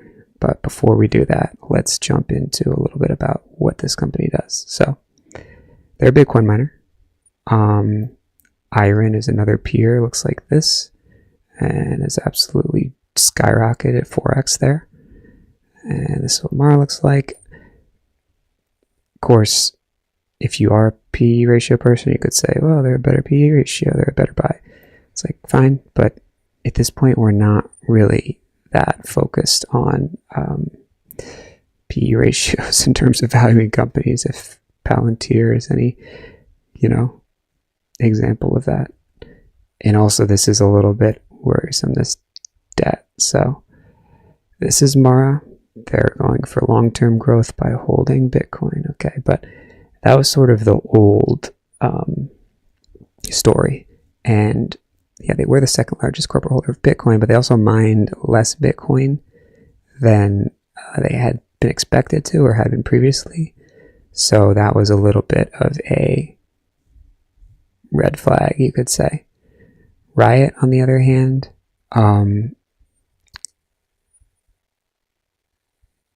don't know exactly why it went up that much, to be honest, but I think it's just the absence of the factors that Mara has, which is mining less Bitcoin, having that major debt obligation. Those things combined, I think, are enough to say this is not the company to lead the charge. But that gives us an opportunity here, and we don't have to be right. I mean, there could be underlying problems with Mara that have not surfaced, but all we have to say is it okay to buy this at $18 or so, risk 20, 30 cents, and make $20, $30? I mean, that's not insane to say, given that Riot offered similar opportunity somewhere back in here with some tight days where you really could risk 20, 30 cents, and then it's coming up on $10. And, this is only since this month. So that's sort of the idea. And if you get a little 10% move, you can sell half. 10% is actually just here, just a few dollars. But if you hold half for that full move, it starts to add up.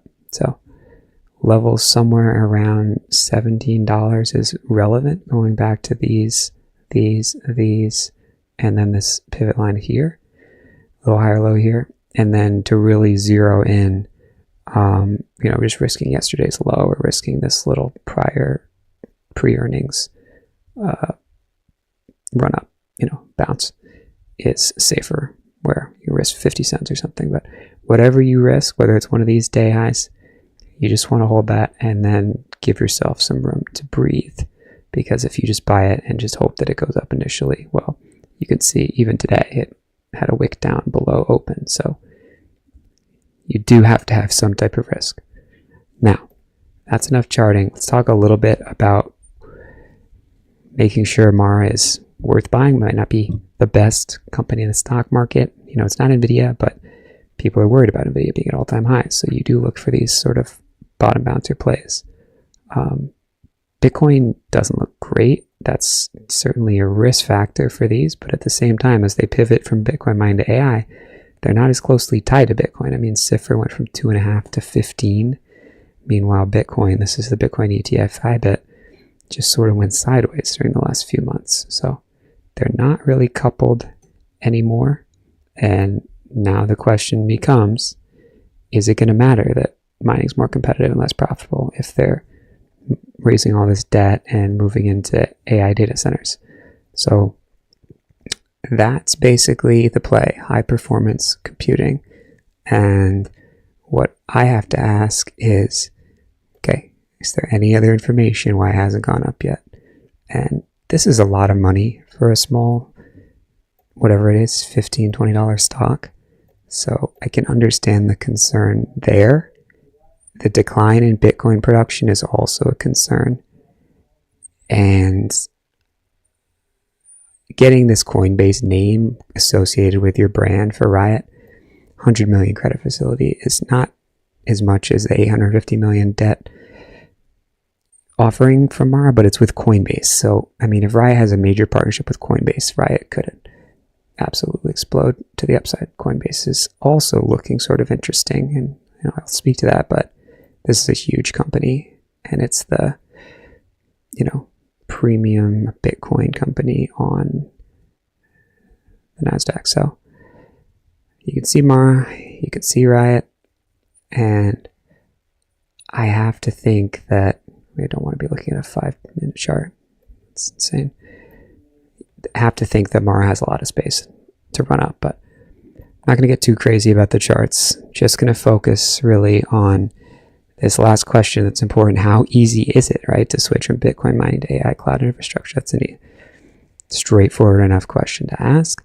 And I think the real problem is it may be easy, it may not be, but it's not going to be so much about this as much as when they actually get a big deal and they're already built out for Bitcoin mining, are they going to have to buy a bunch of GPUs? And maybe that's what the 850 million is for. Maybe they're going to be able to make a deal with NVIDIA. NVIDIA could invest in them. That would be actually very bullish for the stock. There's a lot of uncertainties here. But really all you can say about a startup, this is a startup company. I mean, we looked, the very first thing that was here is the revenue, which is less than $1 billion. And so well under the debt. And Riot is also under their debt as well. But they do hold Bitcoin, and the chart looks good. So moves a lot per day, 7% a day. It's not a penny stock, not a $1 stock, $5 stock. You know, it's not as speculative as a Rich Tech Robotics, which has absolute insane moves and might get sort of cut off due to the Chinese connection, the regulatory scrutiny around RR having sales to China. I'm just giving an example of plays that are more speculative than Mara, because I think there's been some hesitancy about this company given the three factors there that we talked about. Just to harp on them again, is they haven't been mining as much Bitcoin. Bitcoin price hasn't been going anywhere. It's been going sideways. And then they had that huge debt offering. And then also, I guess the fourth thing is that it's not clear that you can necessarily convert from Bitcoin mining to being a, GPU workload workhorse for OpenAI, basically. ChatGPT, Perplexity, Anthropic, whoever's spending billions and billions of dollars. Meta, who just spent $14 billion on CoreWeave servers to do training and inference for AI question and answers like ChatGPT requires. So that's the game plan for Mara. Volume has come in. You see when volume comes in, there can be appreciation in price, but they're going to be selling. So respect your levels, be careful. And if you like these sort of ideas, head over to stockscommunity.com. Try it out for 7 days for $25. And if you haven't hit that subscribe button, hit that and you'll be notified of future videos. See you in the next one. This is Sam Putnam. This is Sam Putnam. This is Sam Putnam. This is Sam Putnam. This is Sam Putnam. This is Sam Putnam. This is Sam Putnam. This is Sam Putnam. All right, let's take a look at some more Felix here. And therefore they underperform. So I'm going to fix that for you if you join me, felixfrancelog/training on Wednesday. And then there's the short interest, and I just touched upon that briefly. They're basically saying, look, there are quite a lot of stocks with 20 to 20 or 30% of their float being shorted, which is, it's like a crazy time, crazy high, multi-year high. And it just means there are people out there who think that these companies that are rubbish, I think Plug is an example, for example. It's a terrible business, right? Been bullish on it for a couple of months because the setup is actually very good. And that goes up a bit, gets short squeezed, it goes to the moon potentially. Please don't put all your money in Plug. But, if you understand that, you understand the entry point and the exit point, there is potentially a lot of money to be had there. And it's just lying on the floor and you're walking over it because you haven't got the skills to actually understand that. So you know what I'm going to say, come and learn the skills with me on Wednesday. But literally, those things can go up 50%, 100%, 200% in a short period of time. If you know how to look for them, that can be a really, really cool thing. And then just going back to the Fed for a second, they're hopping around a little bit in this report. They're talking about the mid-cycle magic. What's the mid-cycle magic? When interest rates come down, we just had the first cut. The next 6 months are historically very, very, very good. The next 6 to 12 months after that are typically very, very good, unless you get a recession. Now, I don't see us getting a recession because I think, Washington is drunk on money. They're going to just spend more money and avert a recession. So we're going to get lower interest rates. And think that through. Lower interest rates means more money because you can borrow money more cheaply. It's essentially like money printing. And then that money is going to want to make a return. So where does it go? Well, it goes where the highest return sits, which is likely stocks, maybe some gold. And then on top of that, you get the passive investors, the ETF crowd, right? And that's probably a lot of you. And we typically see a big uptick in ETF flows towards the end of the year, particularly as the market keeps grinding higher. Sorry, and actually, that ETF flow stocks. hasn't been that strong of late, which is a good thing because it means there is a pot of money, a bucket of money that we could actually pour on this rally, a bit of oil on the fire, so to speak. And again, that flow, when it picks up, it could be the tide that takes us much, much, much, much higher. And then their fourth point is just cash. The US consumer is sitting on an extraordinary cash pile, $21.8 trillion. Now, 5 years ago, that was 15 trillion. So we've added like $7 trillion to cash. Now, that doesn't make you think there's inflation out there and that money printing is, money printing. I don't know what is. But the thing is that this is real wealth and it's like gushing about and cash and some sort of, money market funds and so on. And as the market grinds higher, the fear of missing out on this rally and this realization that I think we're likely in a sort of economic boom time. Maybe it's dead field, whatever, but it's a boom time. People want to take advantage of that, and people are going to like put more and more of that money in, and I think we're going to see a lot of that towards the end of the year, especially as rates come down. Now, you might be wondering where that money all coming from. Well, look, the COVID recession was the first recession where wealth actually increased. We've never had that before. In 2008, US households' wealth dropped by 8 trillion. In COVID, it increased 13.5 trillion. And of course, it's just money printing and government handouts largely, but still the wealth is there, it's gushing around, and money always wants one thing. What does it want? Well, it only has one thought, and that's, more returns. That's exactly what's happening here. And when people feel more wealthy, what do? Well, they spend more. They feel good, right? It's like housing prices go up, people go out and buy a new car. Makes bugger all sense logically, but it's just, you just feel wealthy, right? Your portfolio goes up. You're thinking, well, let's go out for a nice dinner, right? Because you feel richer. Not realized wealth in a sense, but just a perceived wealth. But they also put in some risks, and of course these guys have to because legally they're obliged to do that. But let me run you through those very quickly. There are 4 risks here. The first one is just AI exhaustion. Basically, if the AI rally gets tired, if this sort of, there's this circular investment thing, which is kind of crazy. When think about making a video on that. Basically, the AI companies keep reinvesting in a cycle, and they just keep making the same money go around, and then that somehow increases value. But I do use AI every day, and I can tell you it's getting tremendously better, and it's amazing, and it'll be even more amazing and allow us to create things at a scale that wasn't previously possible. So I'm actually quite bullish on that, but it's a risk. What about unemployment? Yeah, it could spike. Look, the government might shut down this week, for example. They might lay off more federal employees, and they might never hire them back. But look, there is essentially a significant reduction in immigration into the US, and that's policy, and that's making the market tighter. You have 10,000 Americans retiring every single day. That's making the labor market tighter. So I don't really see it. Plus, quite frankly, with AI, does it kill jobs? It'll kill some jobs, but it'll also create a lot of new jobs. So it really just depends on where you're sitting. So there might be a period where you have a little bit higher unemployment, but it's historically at low levels. I don't really think that's a big issue. And then, what about growth? Look, there is an argument out there that the economy is actually much weaker and that we've just come out of a recession, and it really is only government spending that's holding us up. And I think there's truth to that. Only the government spending is holding us up. The AI investment's holding us up. Some of that is also government. Think the CHIPS Act and all that stuff. But if you're an investor, worry less about the economy, because there's always a part of the economy, there's always an industry that's doing really, really well. And that's really why I want to get across to you in that live session tomorrow. It'll be like an hour and a half or 2 hours. And I'll teach you that, because even if the market's going down, something's going up, and we're going to make money out of that. So that's really what I would focus on. And then geopolitics, I wouldn't give it a second thought, because unless you're an oil trader, you really shouldn't give a shit.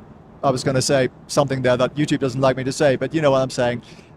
Focus on what you can control. You control you control your skills, you control which bucket you put your money into and how much you put into it. Don't let the geopolitics be an excuse for not getting to your outcomes.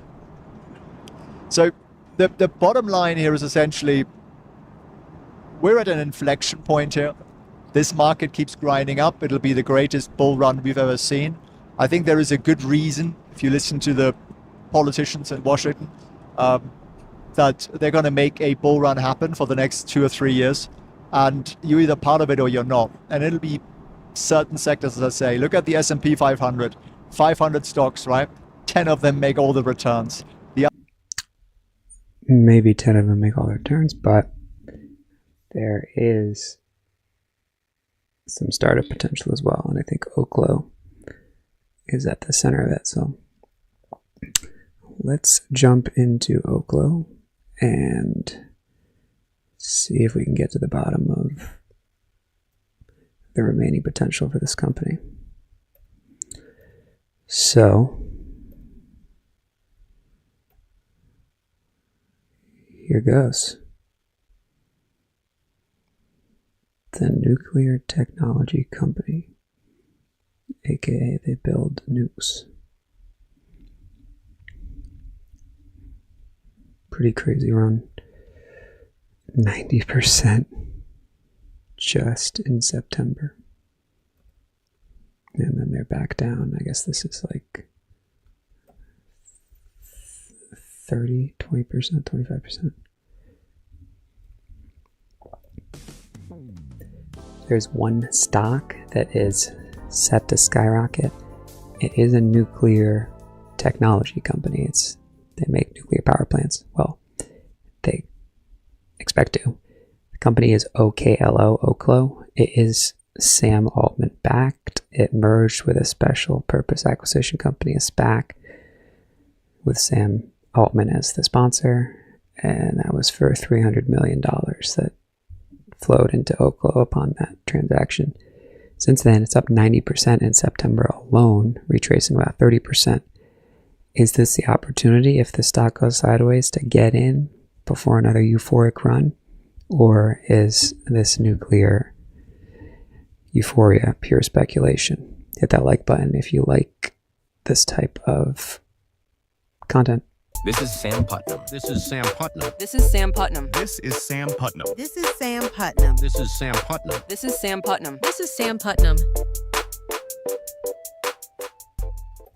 So here's the chart. I mean, this is the 90%.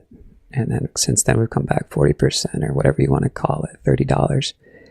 So here's the challenge. It does look like it's holding here. So if it establishes a level, you get a really nice low risk entry, especially as this moving average catches up. People are going to see this moving average, including funds, algos. Some algos probably use moving averages to trade, take positions. And we're talking about big algos like Citadel and the like, 2 Sigma, whatever. Jane Street. So if they're not too busy in India or whatever, if you can get into this, risk a few dollars, you could make 10, 20, 30 if we have another big move. So now the question is, before we jump into too much technical analysis, there's the $10 SPAC level that we've far, far, far exceeded at this point, and that's probably why Tremont's getting stoked about the SPACs again. Here is the question. Yeah, it was founded in 2013. We see that on a 20-year chart, I guess. I guess we don't see that because it wasn't even publicly listed. That wouldn't make any sense. So that is promising, though, given that nuclear can take 5 to 10 years just to start to get built. This is when we started to see the price action. This merger with Sam Altman, and then it got on everyone's radar, and there's the $300 million in money that flows into Oaklo's corporate bank accounts. I got to believe pretty much as soon as that happens. And they're going to need that if they're going to build a power plant. So there are some insane price targets. I mean, Goldman Sachs, but even still, some of their price targets, I mean, they're fallible. So neutral isn't great, but yeah, look, it costs a lot to operate a nuclear power plant, and it's high risk to own it and operate. So they got some downgrades as well, but the price targets are still above current prices. So, that's positive. Here's some other recent challenges. They did get the Department of Energy selection under this pilot program. So that's big. That doesn't necessarily mean that those plants are going to get built out, but it is sort of under Trump's wing at this point. This letter of intent is good as well, but it's just a letter of intent, probably non-binding. And 20 years is a lot. Like, see, we're investing in, a few week to month to maybe over a year time period. So this is almost completely superfluous information. This is also relevant. Sam Altman is no longer chairman. If there is some type of agreement, though, that does give the opportunity for a big spike in price if there's some type of deal. And we saw a spike in price when there was this NVIDIA investment in Intel, and then there was a little spike in price in NVIDIA as well when NVIDIA invested in OpenAI. But these are massive companies. Intel's a massive company, even though it was incredibly beaten down in price. So with a small little former SPAC like Oaklo, a D-SPAC, this company can absolutely rocket. I mean, because the dollar volume is a lot. 50 million times 100 is a lot. It's over $1 billion, but still, there's a lot of companies that trade over $1 billion shares that are equally fledgling. Open comes to mind. Could there be some type of government stake, like Lithium America, where the government took a stake in this rare earth mining for independence from China? There could be. Nuclear is a national security interest, even though it's also, well, not even though, I mean, LLMs are a national security interest as well, in terms of technology supremacy. Even that seems insane to say, because we're using ChatGPT half the time to look up, you know, pop culture news or whatever, but in terms of usage by query or whatever. But right now, all we're trying to say is Oaklo worth buying given all this long-term speculation? And look, I mean, they are breaking ground and actually trying to build these reactors. So they're going to pilot. They're going to get 3 reactors, it sounds like, in the ground and, you know, operational enough to be a proof of concept by July of next year. So that's pretty soon. They are also working with a Swedish company, small modular reactor company. So that helps to have, you know, another first world technology leader company supporting it. That's not China. And besides those price targets, which are above the current price but are, you know, neutral or downgrades, there are other major factors as well. Just delays are going to be a problem. I mean, no one wants this in their backyard, right? Literally. So that's going to be a challenge for sure. But part of the whole $500 billion Stargate agreement was that the government would help with this permitting. So Oaklo also has that Sam Altman blessing. And if OpenAI has a valuation of $500 billion, to think that they couldn't throw, you know, a few billion if they're spending $40 billion on Oracle servers. Well, Oracle's buying NVIDIA servers and then leasing them to OpenAI, but same difference. That they couldn't also spend $40 billion on power for those servers. So that's all encompassed in the $500 billion valuation, and the $40 billion or something that they're currently burning, expected to come up to $100 billion or more. Don't quote me on those exact numbers, but they're spending way more than they're making right now. I'm talking about ChatGPT. But that's all in the cards. So this is all completely normal, even though it sounds insane and compared to, you know, net profitable companies. So this euphoria could actually be warranted. The stock could go sideways and we could have another rocket ship move to the upside. The competitors haven't really moved.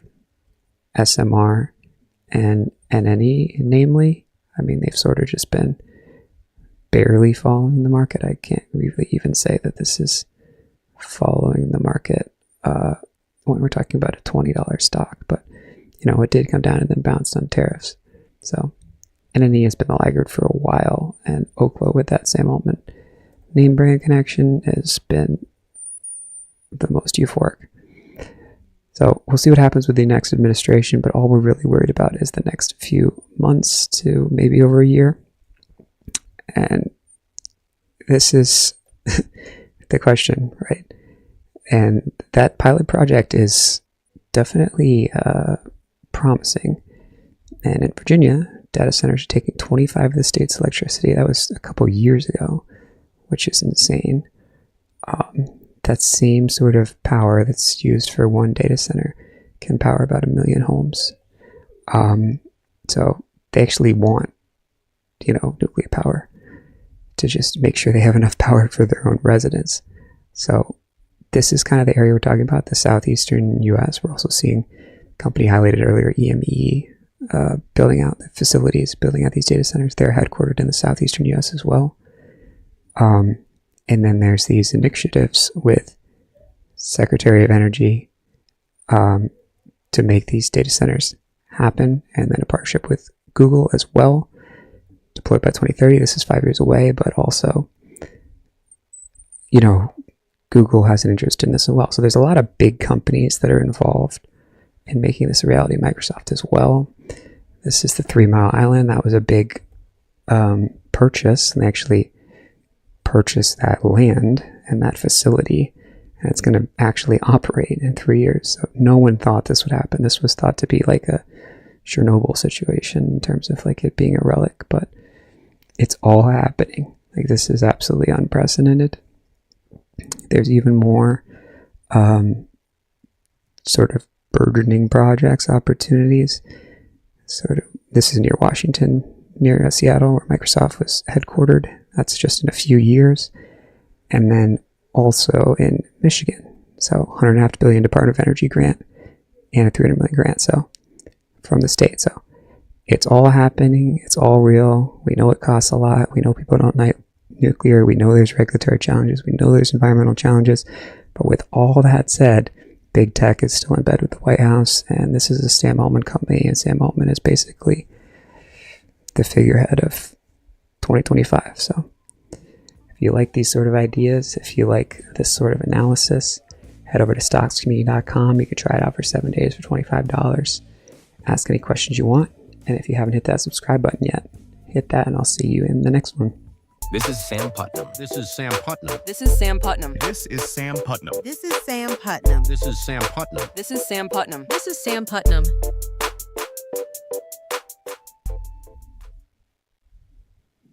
All right, let's take another look at some JP Morgan warning.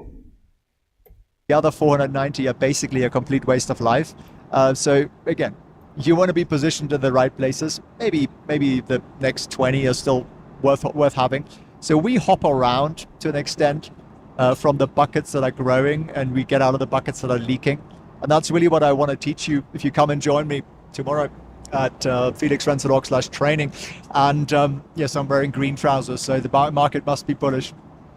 And we're going to go and have a lovely time and enjoy Japan for the marvels and wonders that it has. One of my favorite places in the world, some of the greatest people in the world. This isn't about JP Morgan at all, is this? Put It's that about on your vacationing. list of things to do. That's And all right.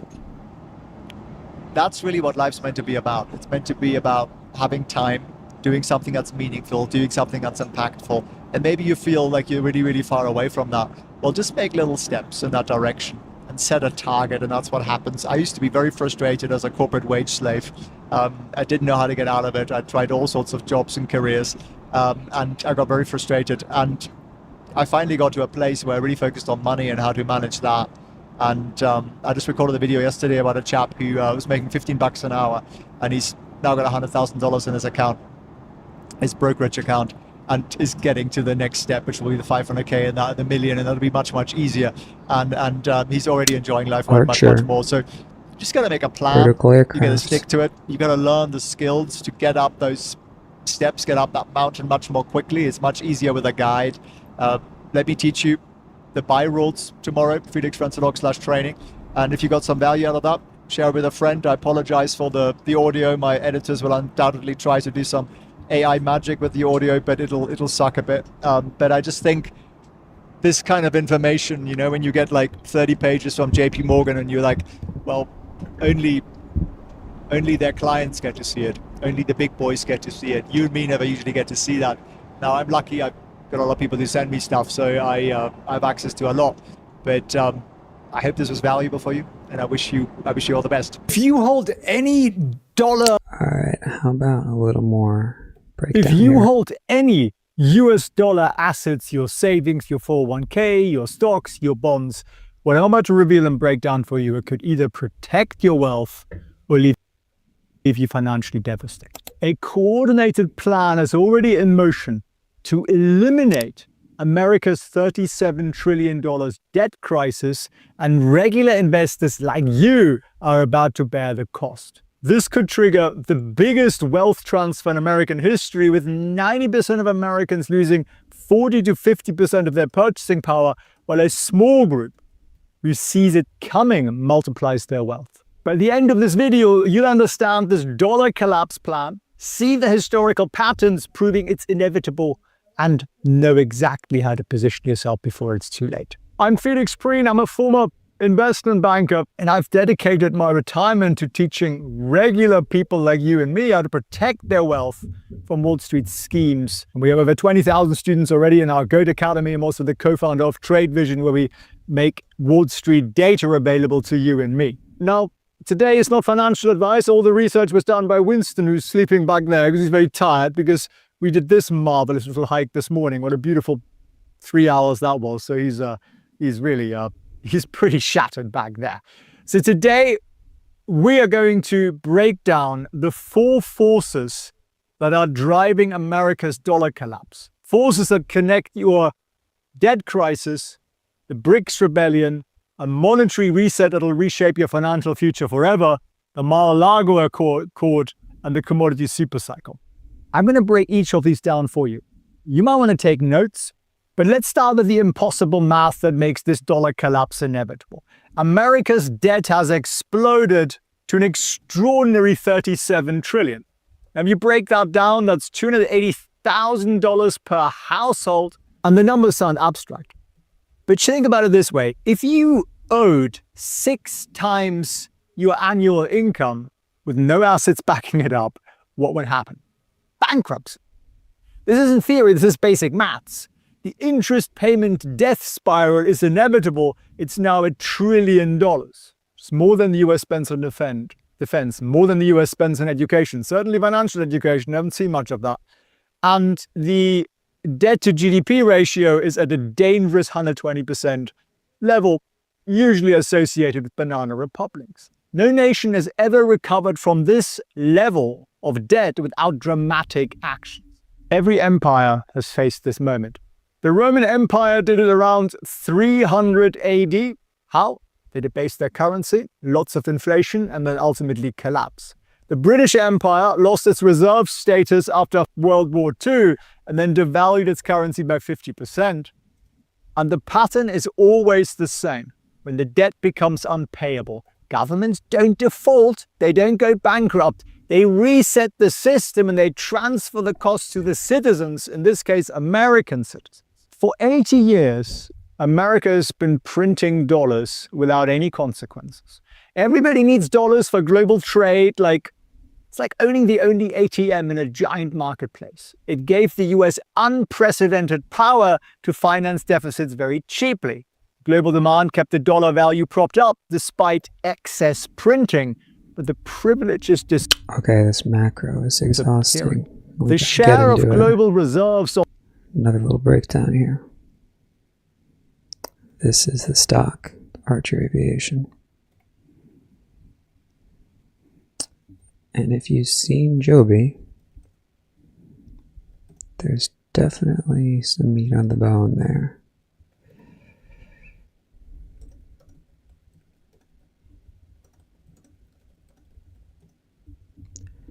Absolutely some meat on the bone.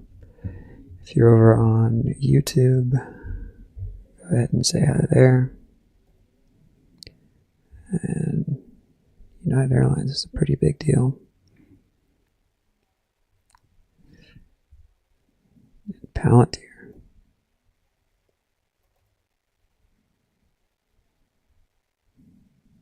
And Anduril. So, pretty much 3 of the biggest names in the space. We're calling aviation a space. Literally. Okay, here goes.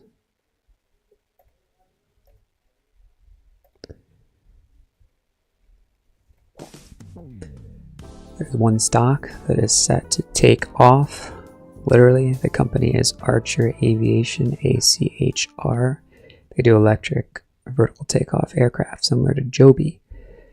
Archer has an agreement with United Airlines to purchase 20 of their aircraft.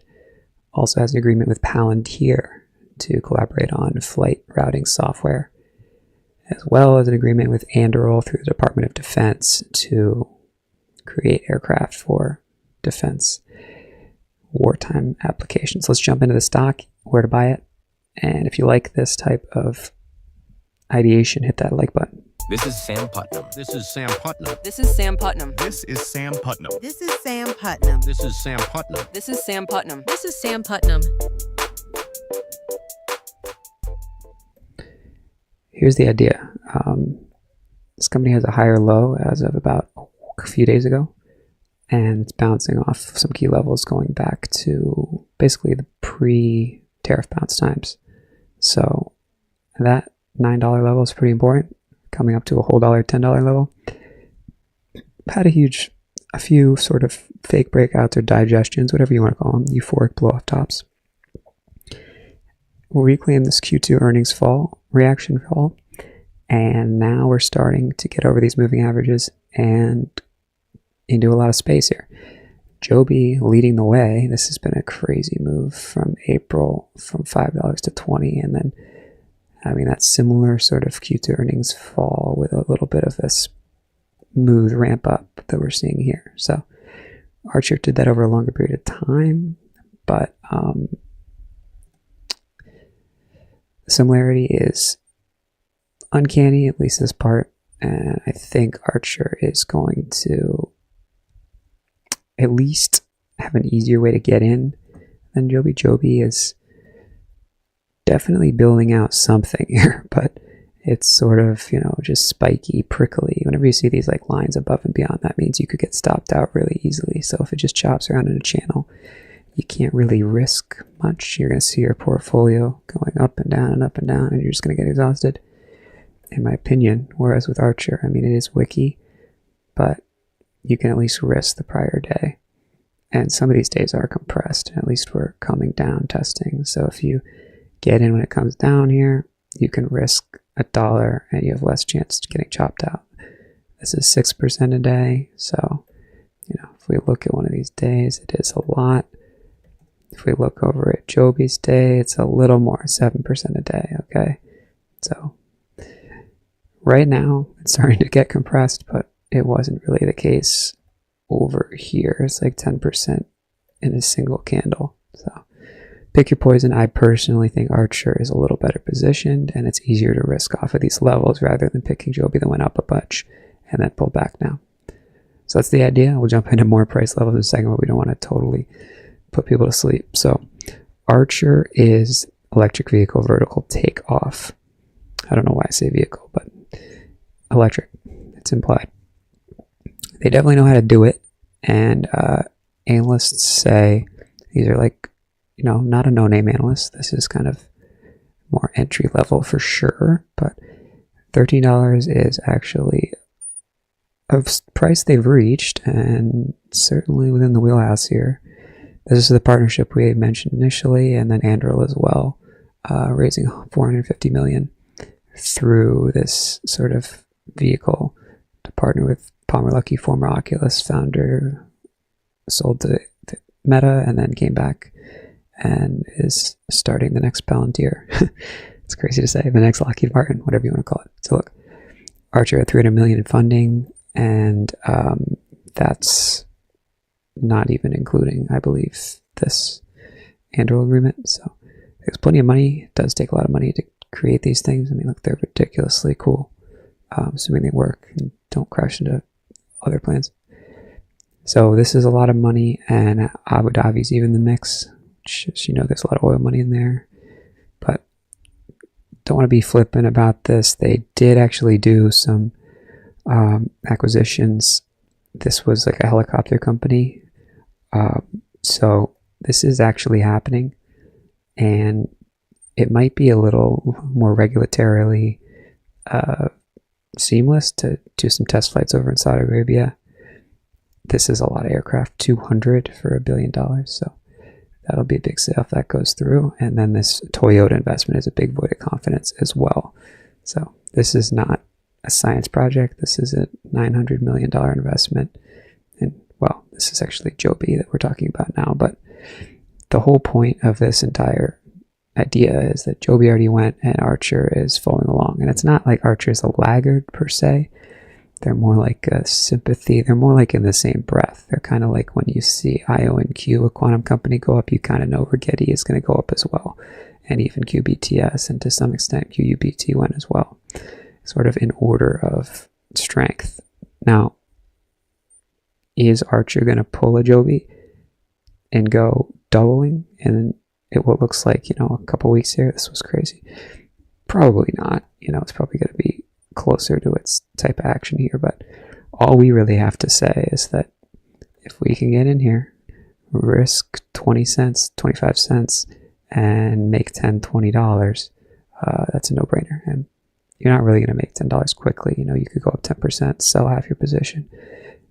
Like I always draw these stupid lines that aren't exactly true. Obviously, it gets choppier than that in reality, but in general, this is kind of like what could happen. So if you can sell half your position, you can endure a pullback and then have another rocket up and be able to hold through that. So Archer, basically, they're in like the FAA. There was sort of a pilot program, another no pun intended, but like a sort of test flight scenario where they're in the mix. So they don't, even though this is in progress, I think it's like definitely going to happen. And Joby's actually further along. So don't have to worry too much about this being like a moonshot or anything like that. This is definitely happening, and just we don't know the timeline. And delays are a challenge. People are scared of just having flying aircraft, obviously. But there are other countries that are maybe more hospitable to seeing this tested out. And I think we're going to see it. This was in June. Archer got this certificate, so they're getting more certificates, and then they can operate commercially. So it's definitely happening. Joby is in the last stage, which is actual testing with FAA pilots this year. So commercial operations in 2025 is insane. I mean, I can't picture these flying around, but I think that could be leading to the euphoria in Joby as well. But these are not no-name companies. There's even this company, automaker, that's invested $150 million in addition to that. Well, not in addition, the Toyota investment was for Joby, but in the same vein as the Toyota investment. So they're sort of not being pitted against each other necessarily, but there's definitely companies investing on both sides. And this is a lot of units, 650 annually by 2030, whereas Joby had that 200 units for Saudi Arabia. And these partnerships are huge as well, to have this software revenue stream as well. Even if the planes themselves, the aircraft themselves, take more time, they could get some maybe forward contracts, forward-looking recognized revenue from Palantir. I'm sure they'll figure a way to spin it so it's above the board and helpful to Palantir. Otherwise, Palantir wouldn't be teaming up with them. So those are all the collaborations. I think we could dive into this ad nauseum, but we don't really know what's going on. They're a startup. It's a $10 stock. It's kind of like whatever. We have thousands of stocks we can look at here. We're not going to get too deep in the weeds here on a company that still hasn't really barely gotten over this 200-day moving average, when you have companies that are absolutely soaring over that 200-day moving average, forming big flags. So if you haven't taken a look at Baidu recently, I'd definitely take a look at that. But if you're looking for a lower price stock, more inexpensive, that maybe has some more growth potential, given it just went from 4 to 8, Baidu obviously didn't, well, it almost doubled actually, but it's an insane example. This is the play, Archer, and if you like these kind of plays, head over to stockscommunity.com. Try it out for 7 days for $25 and see if it's for you. Asking questions in there, and I'm there to help you. Any question you ask, I can help. I get some of the YouTube comment questions, but some of them just sort of fly by me, or they're mixed in with a bunch of Neo Army comments, which are tough to defend against. If you like this type of video, hit that like button, subscribe if you want to see more, and I'll see you in the next one. This is Sam Putnam. This is Sam Putnam. This is Sam Putnam. This is Sam Putnam. This is Sam Putnam. This is Sam Putnam. This is Sam Putnam. This is Sam Putnam. All right, let's jump into a little more Felix and then keep it moving here. If you own any tech stocks or index funds, what I'm about to reveal about a $75 billion pipeline could either make you wealthy or leave you watching from the sidelines. Winston went for the sidelines. He's like, you sorted out, Felix. And while most investors are panicking about AI stock corrections, the smart money is quietly positioning in a company that just reported a 123% profit growth. We're talking about a semiconductor play that's powering the entire AI revolution with partnerships so deep that Amazon, Microsoft, and many others can't function without them. And no, we're not talking about NVIDIA, we're talking about something deeper. I'm not going to hold you hostage. It is Marvel Technology, ticker symbol MRVL. By the end of this video, you'll understand why this stock could be the biggest opportunity in the AI infrastructure boom and why Wall Street analysts are setting a nice price target above where it's trading right now. My name is Felix Preen. I'm an ex-investment banker. That was Winston down there, who's the brains behind it all. He does all the research, does all the hard thinking. That's why he's tired. I'm also the founder of the Goat Academy. We have over 20,000 students. And I'm also the co-founder of TradeVision.io, where we give you access to data that is usually only for Wall Street's finest. And today I'm going to break down a semiconductor stock that's sitting on a $75 billion design win pipeline and why it has had a recent pullback, which could be the greatest entry point of all entry points we've seen in a long time. But first, we need to always zoom out. Always look at the industries, what I say, and semiconductors are experiencing an unprecedented growth driven by AI demand. Global semiconductor market is expected to hit almost $700 billion this year. That's a lot of billions. And AI chips alone are 150 billion of that. Data center semiconductor total addressable market is expected to more than double over the next 4 or 5 years. And Marvel, I get it, it's not a household name unless you're into comics. That's a different Marvel. Everyone talks about NVIDIA. But they're the hidden infrastructure play that is powering this entire ecosystem. Right now. If you thought that only NVIDIA was growing tremendously, Marvel's revenue is up 58% year over year. Record quarter just then. And even better, profit per share, EPS is what we call it, is up 123%. More than double year over year. And why is this happening? Because data center revenue is growing like hotcakes. Now, before I take you even deeper into the marvelous world of Marvel, I want to actually give you more value than I could possibly deliver for you in a short video like this. YouTube videos have to be a certain length, otherwise it doesn't really work. But if I want to actually teach you the process that Wall Street uses to find winning stocks again and again and again, the guys have been doing that for like 150 years.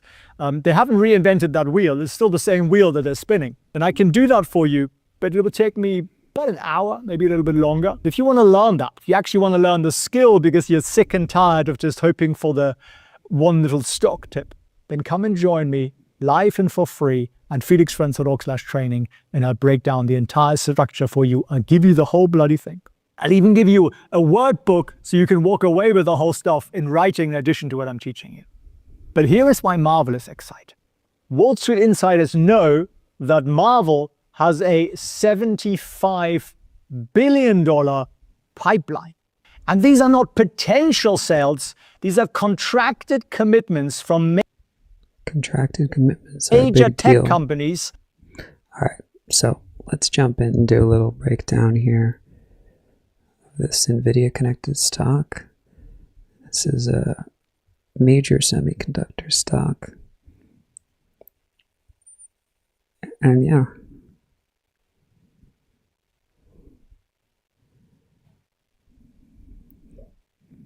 Certainly relevant.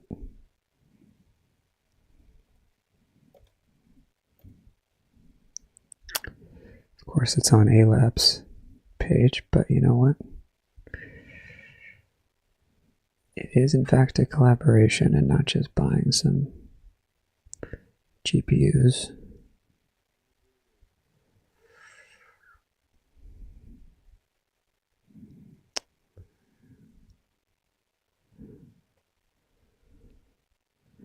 The NVLink.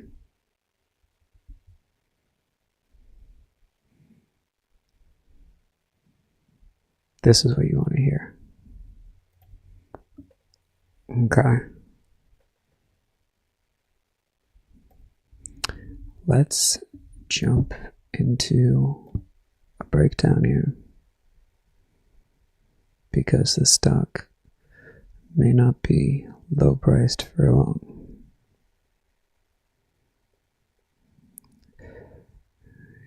Here we go.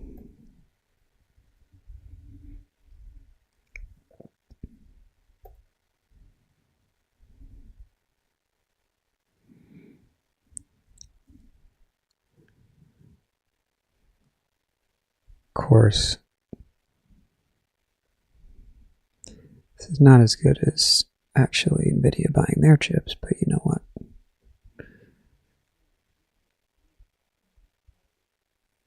It's pretty good. That would definitely be even better.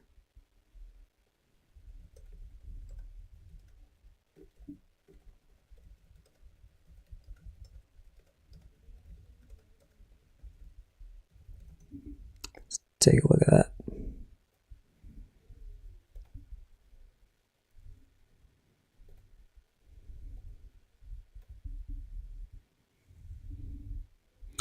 If you are on YouTube, you can ask questions there. There was a question about options that we got to, but we are moving on.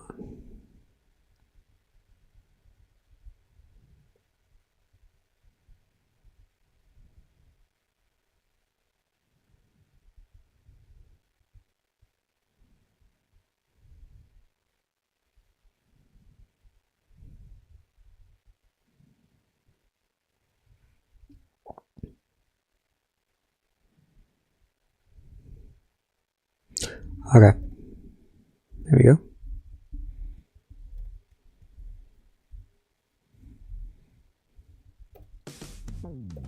There's one semiconductor stock that is about to break out.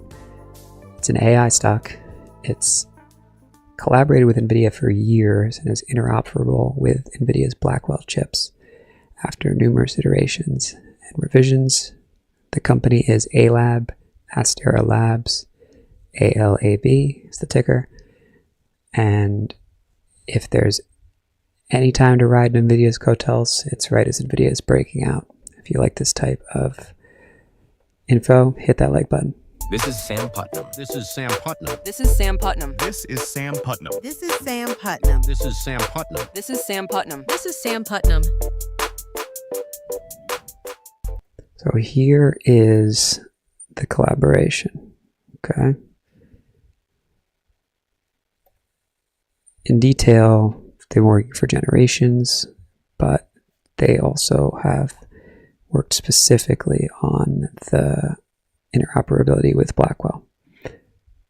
Now, it's not to say that NVIDIA themselves is announcing these collaborations. Okay, yes, that maybe they have announced some collaborations, but I think it's largely been sort of ALAB, setting up press releases, optimizing their chips for NVIDIA's, which NVIDIA's are obviously the most cutting edge and the hot item that these Metas, Amazons, OpenAI all needs in order to have their LLMs run seamlessly. So we'll get into some reasoning on actual numbers, earnings and sales that made this 100 to 250 run happen just in the last few months. But since then, we've had a pullback, okay? So typically I wouldn't really talk about buying stocks on a pullback, but when they come to a level that's very easy to risk off of, and this thing is well above the 200-day moving average. It's not like I'm telling you to buy a stock that's just been going down, down, down, like ServiceNow or anything like that. I'm not saying to buy a dip like this because it was up over here. This is a specific pull back from a run, from a breakout. So could it base here? It probably could. If it goes sideways here, that's really healthy actually. But what the opportunity is right now is you're getting an opportunity after a pullback to sort of get positioned, so just in case it does sort of grind up. And then you can risk off of this level, which is 189 or the like. Yeah, 190 is a whole dollar level, just about. Maybe 195, depending on where exactly it trades in the next few days. You risk a dollar, risk a few dollars, and then you make 10, 20, sell half your position. Maybe you hold more for a bigger move up. Do you get chopped out a lot? Sure. Okay. But best hedge funds are right 55% of the time. They get chopped out a ton. So all you have to do is have your winners be significantly larger. This is the revenue from that big move, almost 200 million, 150% year-over-year increase, and projections that are growth. So it's interesting. They introduced a new family of data center switches for AI workloads, double the bandwidth and power efficiency compared to previous generations, and it makes them a competitor to the AVGos, the Broadcoms.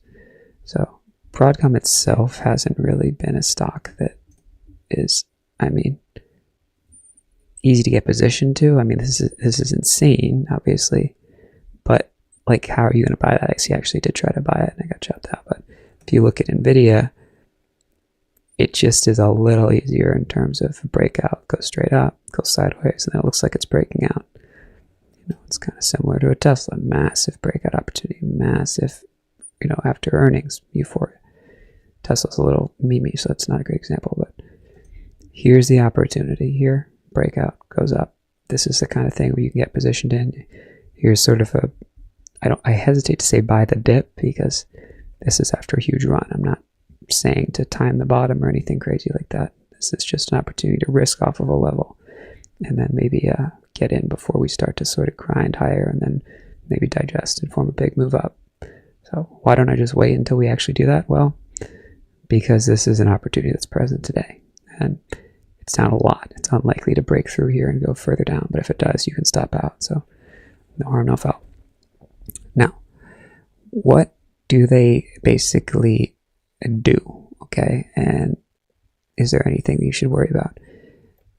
$500,000 shares is not a big deal, even though those are insider sells. When a company trades 3 million shares a day, it's like, you know, a sixth of the daily volume. When I'm zooming in and there's those 1,000 days, this is a misprint. There's no way it traded 1,000 shares on that day. So not too worried about anything like that, dilution, insider selling, anything crazy like that. I mean, obviously, if these were huge, if this was like 1 million shares, that would be pretty scary. That would be like, you know, Elon selling a bunch of shares to buy X or whatever he did. So price targets, you know, are 155. Yeah, it's down here, but this was also, let's see, back in this was today, so I don't even know what to do with this. This is dubious if the price target's below and it's a moderate buy. But this makes more sense, 200 and hold. So I don't even look at price targets much at all anyway, but people get excited by them, people talk about them a lot. So here we are talking about price targets. It is what it is. Now, these are the competitors. These are kind of what's more interesting is what are these other stocks doing? LRCX and AMAT are maybe like the similar market cap companies, and LRCX and AMAT are both absolutely euphoric right now. So this is the one that hasn't gone. I mean, it has. It just pulled back. AMD seems to be going. It's got a nice level as well. I talked about that yesterday. NVIDIA we talked about a few days ago. And again, the only one that's sort of hard to get positioned in is Broadcom. So, I mean, I guess there's CRDO as well, semi-stock that is similar to ALAB, but there isn't a level to buy it off of. Whereas with ALAB, you have that pivot shelf opportunity. So that's what we're doing here. They do connectivity. Okay, they're in the semi space. Switches are super important. High power switching is essentially what drives, you know, all of AI is extremely fast switching and movements of current over tiny services, whatever. I'm not in the Fab Lab or whatever, but all we really need to know as investors is these are the other companies. This company that we're talking about has been collaborating with NVIDIA for years, and as well as Intel and AMD as well, but NVIDIA is the name that's driving all this growth in the market pretty much right now. And look, they did have a net loss a few years ago, but some serious revenue growth over that time as well. I don't know that necessarily you want to like run any crazy price to earnings or something on this kind of stock, but I don't really buy stocks off that anyway, so I don't think that's too worrisome. This is a record revenue, 20% increase, 150% year-over-year growth. We already talked about that, but that's huge. With increasing earnings and sales leads to moves like this. So that's great. And this is solid, huge margin. And now we just have to say, basically, is there any sort of connection that is going to result in a huge spike? Because there has been spikes recently. Intel, government took a stake and then NVIDIA invested in them, right? Lithium America, government just had this rare earth announcement that they're going to take a stake in them. MP Materials, another rare earth stake, $400 million Department of Energy investment here, and this thing went up a crazy amount. So we've been looking for the next one, and I'm not saying that ALAB is going to get some sort of deal like AMD and NVIDIA with the revenue deal in order to onshore some chip manufacturing. The government wants some revenue. I don't know what's going to happen. We're in a sort of deal frenzy.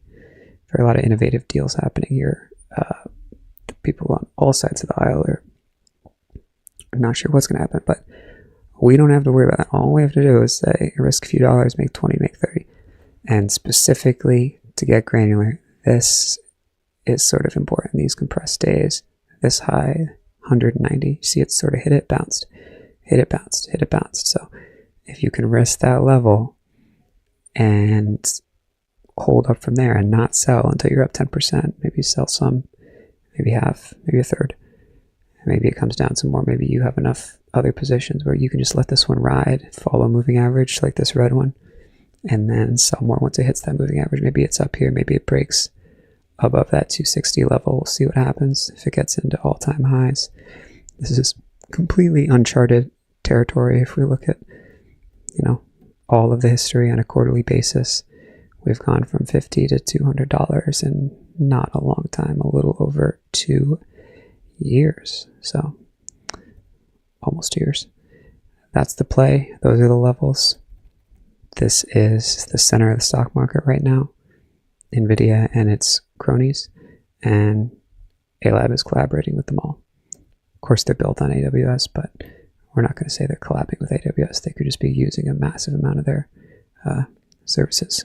So if they do develop a new chip, that'll be a massive boon for sure, but we'll believe it when we see it. If you like these sort of videos, this sort of analysis, head over to stockscommunity.com. Try it out for $25 for 7 days.